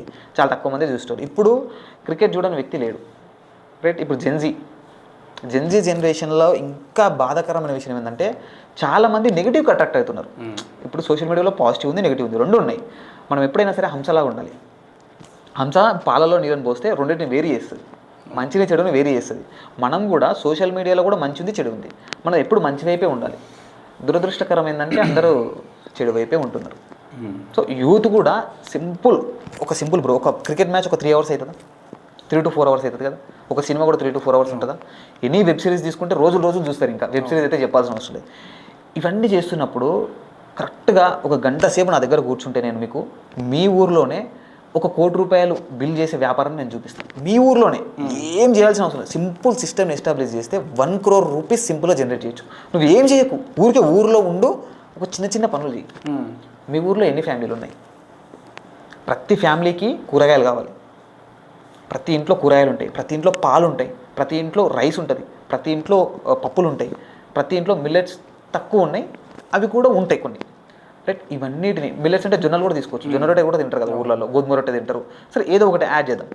ఇవన్నిటిని ఊర్లలో పండిన పంటని ఊరు దాటి పట్టణంకి వెళ్ళకుండా ఇక్కడిక్కడే అమ్మేసుకుంటే ప్రతి ఐటమ్ బేగం బజార్ నుంచి ఊరికి వస్తుంది. మధ్యలో ఎంత వ్యవస్థ ఉందో ఒకసారి ఆలోచించాలి. ఎన్ని చేతులు మారుతుంది, ఎంత ట్రాన్స్పోర్ట్ అవుతుంది, ఎంత లేబర్ అవుతుంది. ఇదంతా నువ్వు ఊర్లోనే కూర్చొని ₹100 ఉన్న ఏదైతే పప్పు కావచ్చు ఏదైనా కూడా ఊర్లో పండిస్తే 40 రూపాయల నుంచి 60 రూపాయలకే వస్తుంది రైతు దగ్గర తీసుకుంటే. దాన్ని అక్కడే సింపుల్గా ప్రాసెసింగ్ చేసి అక్కడనే అమ్మేసుకుంటే ఒక ఊరు ఖచ్చితంగా యువత మొత్తం క్రికెట్ని కాన్సన్ట్రేటెడ్గా ఎంత కాన్సన్ట్రేటెడ్గా చూస్తున్నారు. అబ్బా నా ఫేవరెట్ ప్లేయర్ సెంచరీ కొట్టినంటే స్టేటస్లో పెట్టి ధూమ్ధామ్ చేసి ఊర్లో భరత్ కూడా తీస్తున్నారు, బ్యానర్లు కూడా కడుతున్నారు. సెంచరీ అని చెప్పేసి ఇట్లా బ్యాట్ పట్టుకుంటాడు, ఆ కింద ఒక ఫోటో ఉంటుంది, మా కోహ్లీ సెంచరీ కొట్టిందని చెప్పేసి పెట్టుకుంటారు. అదే ఆ కాన్సన్ట్రేషన్లో 10% కాన్సన్ట్రేట్ చేస్తే సింపుల్గా ఊరు భవిష్యత్తు మార్చేస్తారు. యువత వివేకానంద స్వామి యువతనే మెయిన్ అని చెప్పిండు కదా, రైట్? యువత దగ్గరనే మొత్తం ఉంటుంది, దేశం మొత్తం నిర్మించేది యువత మీదనే. ఓల్డ్ ఏజ్ వాళ్ళు అంకుల్స్ అయిపోయిన వాళ్ళు అవుట్డేటెడ్ అంటారు, బికాజ్ వాళ్ళు చేయాలనుకున్న కూడా ఎవరు వినరు. కానీ యూత్ మాత్రం వినడానికి ప్రయత్నిస్తారు. ఇప్పుడున్న యూత్ స్పెషల్గా అదర్ యాక్టివిటీస్ని కూడా చేయండి. నేను మిమ్మల్ని క్రికెట్ బ్యాన్ చేయండి, క్రికెట్ చూడకండి, మూవీస్ చూడకండి, డ్రామాలు చూడకండి, షార్ట్ ఫిల్మ్ చూడకండి నేను చెప్పట్లేదు. ఇక్కడ హైదరాబాద్లో 20-25 వేలకు జాబ్ చేయాల్సిన అవసరం ఏం చెప్పాను ఆలోచించండి ఒకసారి. మన యూత్ అందరినీ నేను ఆపేసి ఇటు రండి అని చెప్పట్లేదు. దానిపైన పెట్టిన 10% కాన్సన్ట్రేషన్ అట్లీస్ట్ ఇక్కడ పెట్టుకుంటే చాలా డబ్బుల్ని జనరేట్ చేయొచ్చు. డబ్బులు మాత్రమే కాదు, ఆరోగ్యాన్ని జనరేట్ చేయొచ్చు. ఎందుకంటే బయట మీరు కొంటున్న ప్రతి ఏదైనా ఏ ప్రోడక్ట్ అయినా కూడా చాలా చీప్ క్వాలిటీలో వస్తుంది. పల్సెస్ కానీ ఆయిల్స్ కానీ ఏదైనా కూడా. దానితో పాటు ఈ లీఫీస్ కానీ ఈ వెజిటబుల్స్ కానీ ఏవైతే ఉన్నాయో వేరే స్టేట్స్ నుంచి కూడా మన దగ్గరికి వస్తాయి, కర్ణాటక నుంచి కానీ బయట నుంచి వస్తాయి కదా. వచ్చినప్పుడు వాళ్ళు ఫ్రెష్గా ఉండడానికి వేరే కెమికల్ వేస్తారు మళ్ళీ దాని మీద, పచ్చగా ఉండడానికి. సో ఇవన్నిటి నుంచి మీరు ప్రొడక్ట్ చేసుకోవచ్చు. ఇంకేంటంటే మీరు సెల్ఫ్ మార్కెటింగ్ చేసుకున్నప్పుడు ఇప్పుడు గ్రామాలే మన దేశానికి ఒక వేరే లాంటివి. సో గ్రామాలు లేని దేశమే లేదు కదా. గ్రామం లెవెల్లో ఒక్క గ్రామంలో ఈ కాన్సెప్ట్ని సక్సెస్ చేసి చూపిస్తే నేను రెడీగా ఉన్నా. మీ గ్రామంలో ఎవరైనా చేద్దామంటే నేను రెడీగా ఉన్నా. ప్రతి కావాల్సిన గైడెన్స్ ఇవ్వడానికి నేను రెడీ. ఎలా చేసుకోవాలి స్టెప్ బై స్టెప్ ప్రతి దానికి నా దగ్గర కంప్లీట్ డేటా ఉంది. ఎక్కడ స్టార్ట్ చేస్తే ఇది సెట్ అవుతుంది అనేది నేను మీకు కంప్లీట్ డీటెయిల్స్ ప్రొవైడ్ చేయగలుగుతాను. సో మీ గ్రామంలో ఒక్క గ్రామం కానీ సక్సెస్ అవుతే ఉన్న 6 లక్షల గ్రామాలు కూడా మారిపోతాయి. సూపర్. ఒక్కసారి ఈ కాన్సెప్ట్ కానీ ఫాలో అవుతే ఇంకా నగరాలు ఖచ్చితంగా గ్రామం మీదే డిపెండ్ అవ్వాలి. గ్రామంలో డబ్బులు నగరానికి వెళ్ళకూడదు, నగరం నుంచి డబ్బులు గ్రామానికి రావాలి. ఆ కాన్సెప్ట్ జరగాలంటే నేను చెప్పింది జరగాలి. ఒక్క ఊరిలో జస్ట్ ఒక 100 ఆవులు పెట్టుకుంటే ఊరు మొత్తం మీద గుడి ఉంటుంది కదా, ఒక గుడి కింద ఒక 100 ఆవులు పెడితే ఎంత పెద్ద ఎంప్లాయ్మెంట్ చేయొచ్చు తెలుసా. ఆ ఊరిలోని ధూప్ స్టిక్స్, అగరబత్తి, మనం డైలీ వాడుకునే షాంపూలు, సబ్బులు, ఒకటి కాదు ఎన్నో రకాల మందులు తయారు చేయొచ్చు, ఆయుర్వేద మెడిసిన్ తయారు చేయొచ్చు. పాలు వస్తాయి, పెరుగు వస్తుంది, మజ్జిగ వస్తుంది, అమృతం, మజ్జిగ అమృతం, ఆవు పాలు అమృతం. సో అమృతంలాగా తీసుకుంటే అందరం ఆరోగ్యంగా కూడా ఉంటాం. ఆవు అక్కడ ఉంటే అక్కడ ఆరోగ్యం ఉంటుంది, ఆనందం ఉంటుంది, ఐశ్వర్యం ఉంటుంది. ఇంకా దీనికి మించి ఏం కావాలి చెప్పండి. ఇది చాలా సింపుల్ కాదంటే రూట్ లెవెల్లో చేసేటప్పుడు ప్రాక్టికల్గా చేసేటప్పుడు కొన్ని ప్రాబ్లమ్స్ వస్తాయి. ఊర్లో దీన్ని సపోర్ట్ చేసే వాళ్ళు 100 మంది ఉంటే చాలా గొప్పగా చేయొచ్చు. సో ఇది సక్సెస్ అవ్వాలంటే ఈ అమ్మాయిలు కూడా న్యాచురల్ ఫార్మింగ్ చేసే వాళ్ళని ఎంకరేజ్ చేయండి. సో వాళ్ళని కూడా మీరు పెళ్ళిళ్ళు చేసుకోండి. సో నిరాకరించొద్దు. సో దట్ ఆటోమేటిక్గా అన్ఎంప్లాయిడ్ యూత్ కానీ అన్మ్యారీడ్ యూత్ ఎవరైతే చిన్న చిన్న జాబులు సెటిల్ అయ్యారో వాళ్ళు కూడా న్యాచురల్ ఫార్మింగ్ వైపు వచ్చే అవకాశం ఉంది. 100%. ఇప్పుడు ఫార్మింగ్లో డబ్బులు ఎన్ని ఉన్నాయంటే నేను ఓపెన్గా చెప్పగలుగుతా. పర్ మంత్ ప్రజెంట్ నేను ఒక 80,000 రూపీస్ జనరేట్ చేస్తున్నాను. చాలా సింపుల్ ఫామ్ అది, పెద్దగా ఇన్వెస్ట్మెంట్ కూడా ఏం కాదు, ఒక 20-25 lakhs అయి ఉంటుంది అంతే. ఇంకా కూడా జనరేట్ చేయొచ్చు. బట్ నాకున్న టైము నాకున్న జాబ్ వల్ల నేను లిమిటెడ్గా ఉన్నాను. సో మీరు ఓన్గా చేసుకున్నప్పుడు ఎక్కడ ఎలాంటి జాబ్ లేదు అంటే దాంట్లోనే ఉన్నాం కంప్లీట్గా అంటే ఇంకెక్కువ జనరేట్ చేయొచ్చు. ఐడియాస్ అనేది లోకల్గా చాలా వస్తాయి, ఎన్నో ఐడియాస్. సో నేనున్నాను బ్రో, మా ఊర్లో నేను కూరగాయలు అమ్ముతున్నా, పండ్లు అమ్ముతున్నా, నాకు పాలు వస్తాయి మంచిగా. కొందరు పాలు తీసుకెళ్తారు ఫామ్కి వచ్చి, నెయ్యి చేస్తున్నా, నెయ్యి అమ్ముతా. నెయ్యి చేసిన తర్వాత బటర్ మిల్క్ వస్తుందా, అది రైతులకు అమ్ముతున్నా, మా పొలంలో వాడుతున్నా. మా పొలంలో నేను వాడేది జీవామృతం, మజ్జిగ, దానికి మించి ఇంకేం వాడను. పురుగు మందులు, ఎరువులు, అది ఇది ఏది వేస్తే ఘన జీవామృతం, ఈ 3 తప్ప నేను వేసి ఏదీ లేదు. ఇంకా ఇంకొక 2-3 years తర్వాత నాకు తెలిసి అది కూడా వేయాల్సిన అవసరం లేదు. ఇంకా అదే పండిపోతుంది. అది ఆ రిజల్ట్ నాకు కనిపిస్తుంది. ఫస్ట్ ఇయర్కి ఇప్పటికి చాలా డిఫరెన్స్ ఉంది. ఫస్ట్ ఇయర్లో మాత్రం ఖచ్చితంగా సర్కిల్ వైజ్ 15 days ఇచ్చేటోని. ఇప్పుడు కొంచెం ప్రొలాంగ్ అయ్యేసరికి 1 monthకి ఒకసారి, 2 months 3 monthsకి ఇచ్చినా కూడా పెద్దగా ఎఫెక్ట్ అయితే ఇంకా అనిపించట్లేదు. సో ఈ ఫార్మింగ్ అనేది ఒక బ్యూటిఫుల్ థింగ్ కాబట్టి దీని జస్ట్ సింపుల్ కాన్సెప్ట్. ఇది పెద్దగా ఏం అందులో ఏదో పెద్ద రాకెట్ సైన్స్ ఏదో అనుకోవడానికి లేదు. ఒక 1 month గ్రౌండ్ లెవెల్లో వర్క్ చేస్తే మంచి నాలెడ్జ్ వస్తుంది. ఒక 6 months కష్టపడితే ఇంకొక నాలెడ్జ్ వస్తుంది. 1 year కానీ దీంట్లో ఉన్నామంటే చలో లైఫ్ చేంజ్ ఇంకా తప్పకుండా. సో మా ఆడియన్స్ కోసం మా టీంతో కంపల్సరీ మీ ఫామ్కి వస్తాము. ఈరోజు మన డిప్యూటీ సీఎం పవన్ కళ్యాణ్ గారు కూడా అంత బిజీ స్కెడ్యూల్ ఉన్నప్పటికీ లీజర్ టైంలో ఏర్పాటు చేసుకుని తన compulsory organic farming, natural farming చేస్తున్నారట. సో మాకు తెలిసిన దాని ప్రకారం పవన్ కళ్యాణ్ గారు ఇప్పుడు కాదు ఎప్పటి నుంచో ఉన్నారు. ఆయన విజయరామ్ గారు కూడా వాళ్ళ పొలంకి వెళ్ళారు. ఆయన దగ్గర ఆవులు కూడా ఉన్నాయి. ఓకే. సో ఆ విధంగా పవన్ కళ్యాణ్ గారు ఫ్యాన్స్ కూడా చాలా మంది ఆర్గానిక్ ఫార్మింగ్ చేయడం రెడీగానే ఉన్నారు. కాకపోతే వాళ్ళకి తెలియంది నంబర్ 1 ఫార్మ్స్ దొరకపోవడము, నంబర్ 2 అది చేయాలి అంటే దానికి సంబంధించి ఇన్ఫర్మేషన్ లేకపోవడము. సో కంపల్సరీ మేము మీ ఫామ్కి వస్తాము, మీరు మొత్తం ఎక్స్ప్లెయిన్ చేయండి. సో ఎవరైతే younger generation organic farming natural farming వద్దాం అనుకుంటున్నారో సో వాళ్ళు మీ లైఫ్ని లేకుంటే మీదే ఎగ్జాంపుల్గా మీ ఫామ్ ఎగ్జాంపుల్గా తీసుకొని ఒకసారి ఎక్స్ప్లెయిన్ చేయండి. సో కంపల్సరీ మా వాళ్ళందరూ కూడా రెడీ దీనికి. మీరు ఏదైతే ఉద్యమం కింద స్టార్ట్ చేస్తూ ఉన్నారో మీరందరూ కలిసి లైక్ విజయరామ్ గారు కానీ పాలేకర్ గారు కానీ వాళ్ళని ఇన్స్పిరేషన్ తీసుకుని మీరు కానీ సో మీకు కంపల్సరీ ఇప్పుడున్న యూత్ కూడా ఖచ్చితంగా ముందుకుంటారు. కాకపోతే వాళ్ళకి కంపల్సరీ కొంత అవగాహన కావాలి, అది మీరే ప్రొవైడ్ చేయండి సార్. 100% బ్రో. మనం ఇచ్చే ట్రైనింగ్ సెషన్లో కూడా నేను 0 to hero ఓకే చేసే కాన్సెప్ట్ నా దగ్గర ఉంది ఆల్రెడీ. గైడెన్స్ మొత్తం సెటప్ చేసి పెట్టుకున్నాను. ఓకే, మీకు కావాల్సిన ప్రతి రీసోర్స్ దగ్గర నుంచి సీడ్ దగ్గర నుంచి ప్లాంట్ వరకు ఎక్కడ దొరుకుతాయి, ఎట్లా పెట్టుకోవాలి, డిజైనింగ్ ఎట్లా చేసుకోవాలి, ఫామ్ డిజైనింగ్ ఎట్లా చేసుకోవాలి, ఇవన్నీ విషయాలు క్లుప్తంగా ఆల్రెడీ రెడీ అన్నీ ఉన్నాయి. జస్ట్ మీకు కావాల్సింది ఏంటంటే థియరీ నాలెడ్జ్, ప్రాక్టికల్ నాలెడ్జ్. ఈ రెండింటిని ఎక్స్పీరియన్స్ చేస్తే అసలు ఇక్కడ ఉన్న డబ్బులు ఇంకెక్కడ లేవని మీరే ఒప్పుకుంటారు. నేను మీ నోటితోనే చెప్పిస్తా. ఎకరాకి ఎంత వస్తుంది బ్రో అంటే ఫస్ట్ ట్రయల్లో 30,000, సెకండ్ ఇంకొక కాన్సెప్ట్ చెప్పినప్పుడు 1,00,000 అంటారు, ఇంకో కాన్సెప్ట్ చెప్తే 2, ఇంకో కాన్సెప్ట్ చెప్తే 3 పెరుగుతూ ఉంటుంది కానీ సంఖ్య తగ్గదు. నేను ఖచ్చితంగా రాసిస్తున్నా. కాదంటే దీనికి కావాల్సిన మార్కెటింగ్, అవేర్నెస్, స్కిల్ అంతే. ఇప్పుడు సాఫ్ట్వేర్ జాబుల్లో 15,000 పనిచేసేవాడు ఉన్నాడు, 10 లక్షలకు పనిచేసేవాడు కూడా ఉన్నాడు. నెలకి 10 లక్షలు ఇంకెక్కువ తెచ్చుకునే వాళ్ళు కూడా ఉన్నారు, కానీ చాలా తక్కువ మంది ఉన్నారు. ఎలా అంటే వాళ్ళ స్కిల్, వాళ్ళు ఎంత కష్టపడ్డారు, ఇలా స్కిల్ నేర్చుకున్నారు, ఎక్కడ నేర్చుకున్నారు, అది ఇంపార్టెంట్. ఇక్కడ కూడా అంతే. ఇది నీ జాబ్ లాగా కాదు, నువ్వు ఇంప్రూవైజ్ చేసుకుంటూ వెళ్ళిపోతూనే ఉండాలి. జస్ట్ లైక్ మన స్కిల్స్ని ఎంతైతే అప్గ్రేడ్ చేసుకొని మార్కెట్లోకి ఎంత బాగా వెళ్ళగలుగుతున్నాము, అసలు రియల్ ప్రోడక్ట్ ఎక్కడ ఉంది, అసలు ఆ రియల్ ప్రోడక్ట్ ఎట్లా తయారవుతుంది, ఎట్లా మ్యానుఫ్యాక్చర్ చేయాలి, దాని వెనక ఎంత కష్టం ఉంటుంది, ఎంత ప్రొడక్షన్ కాస్ట్ ఉంటుంది, ఎంత ఇన్వెస్ట్మెంట్ ఉంటుంది, ఈ చిన్న చిన్న బేసిక్స్ నేర్చుకుంటే చాలా ఈజీ. టఫెస్ట్ సబ్జెక్ట్ అయితే అసలు కాదు, బట్ ఇనీషియల్గా చేసే ముందు మాత్రం భయం ఉంటుంది. ఇప్పుడు నువ్వు ఉన్నావు, ఎగ్జాంపుల్ ఒక పర్సన్ ఉన్నాడు, ఆయన ఏదో దాంట్లో వర్క్ చేస్తున్నాడు, ఆయనకి వెళ్ళి సాఫ్ట్వేర్ ఇచ్చి కోడింగ్ ఇచ్చి జాబ్ చేయి నువ్వు బాబు నీకు ₹1,00,000 ఇస్తుంటే చేశాడు ఆయన? అర్థం కాదు. చేయాలనే ఇంట్రెస్ట్ ఉన్నా కూడా అసలు ఏం చేస్తున్నాడో ఏం అర్థం కాదు, భయపడతాడు. బట్ అలా కాకుండా స్లోగా స్టెప్ బై స్టెప్, ఇప్పుడు ఇది కంప్యూటర్, దీన్ని ఇట్లా ఆన్ చేయాలి, ఇగో ఇక్కడ కీస్ ఉన్నాయి, ఇదిగో ఇది ఏ, ఇది బి, ఇది సి, ఇక్కడ ఉంటాయి సేమ్ బయట లాగానే. ఇది కీబోర్డు, ఇట్లా టైప్ చేయాలి. కోడింగ్లో ఫస్ట్ బేసిక్ ఇది. నువ్వు ఫస్ట్ బేసిక్గా ఊరికే ఇది మన SQL నేర్చుకో, డేటాబేస్ SQL నేర్చుకున్నావు అంటే నీకు బేసిక్ కోడింగ్ అర్థమవుతుంది. SQL తర్వాత మెల్లిగా ఒక C లాంగ్వేజ్ నేర్చుకో, C# నేర్చుకో, లేదా జావా నేర్చుకో, స్టెప్ బై స్టెప్ తర్వాత .NET నేర్చుకో. ఫ్రంట్ ఎండ్ ఉంటుంది, దీంట్లో మళ్ళీ బ్యాక్ ఎండ్ ఉంటుంది, దీంట్లో మళ్ళీ ప్రొడక్షన్ ఉంటుంది, సపోర్ట్ ఉంటుంది. ఇట్లా ఇన్ని జాబ్స్ ఉన్నాయంటే అర్థమవుతుంది కదా. సో దీంట్లో కూడా అంతే, అన్నీ క్లియర్గా స్టెప్ బై స్టెప్ ఎక్స్ప్లెయిన్ చేస్తూ రావాలి, అప్పుడే అర్థమవుతుంది ఖచ్చితంగా. లైఫ్ అంటేనే నేర్చుకోవడం, ప్రతిదీ నేర్చుకుంటూనే ఉండాలి, లైఫ్ అంతా నేర్చుకోవాలి. ఇప్పుడు నాకు తెలిసిందంతా కూడా ఊరంతనే, తెలుసుకోవాల్సింది కొంటున్నంత ఉంది. ఎంత తెలుసుకున్నా కూడా చాలా తక్కువ. అన్నిగి మనిగి ఉండి నీట్గా చేసుకుంటూ వెళ్తే ఖచ్చితంగా సక్సెస్ అవుతాం. ఏదో కొంచెం తెలిసింది కదా అని చెప్పేసి తల పొగరు ఎక్కిచ్చేసుకొని మొత్తం నాకే తెలుసు, మొత్తం నేనే చేస్తా, అంతా నాకే వస్తుంది, వేస్ట్, ఈ మెథడ్ వేస్ట్, ఈ మెథడే మంచిది, అదేది ఉండదు. అన్ని మెథడ్లు మంచివే అకార్డింగ్ టు యువర్ సిచ్యువేషన్. మన సిచ్యువేషన్ బట్టి, మనకు దొరికే రీసోర్సెస్ని బట్టి మెథడ్ని చూస్ చేసుకోవాలి. ట్రెడిషనల్ వేలోకి వెళ్ళినప్పుడే మనకు రియల్ రూట్ కాజ్ నుంచి అర్థం చేసుకోవాలి. ఏ విషయాన్ని అంతే కదా, రైట్? సో ఈ సింపుల్ బేసిక్స్ ఏవి 100% ఫామ్కి రండి. నేను చెప్పిందంతా నిజమా కాదా ప్రాక్టికల్గా చూస్తే మీకే అర్థమవుతుంది కదా. తప్పకుండా. Thank you so much Shiva గారు. సో మా ఆడియన్స్కి న్యాచురల్ ఫార్మింగ్ సంబంధించి ఎన్నో డౌట్ ఎక్స్ప్లెయిన్ చేసినందుకు. తప్పనిసరిగా మీ ఫామ్కి వస్తాము. సో మా ఆడియన్స్కి కంపల్సరీ దానికి సంబంధించి మీరు ట్రైనింగ్ సెషన్ ఎట్లా ఉంటుంది ఏంటని మీరు ప్రొవైడ్ చేయండి. 100%. So thank you so much. Thank you అండి.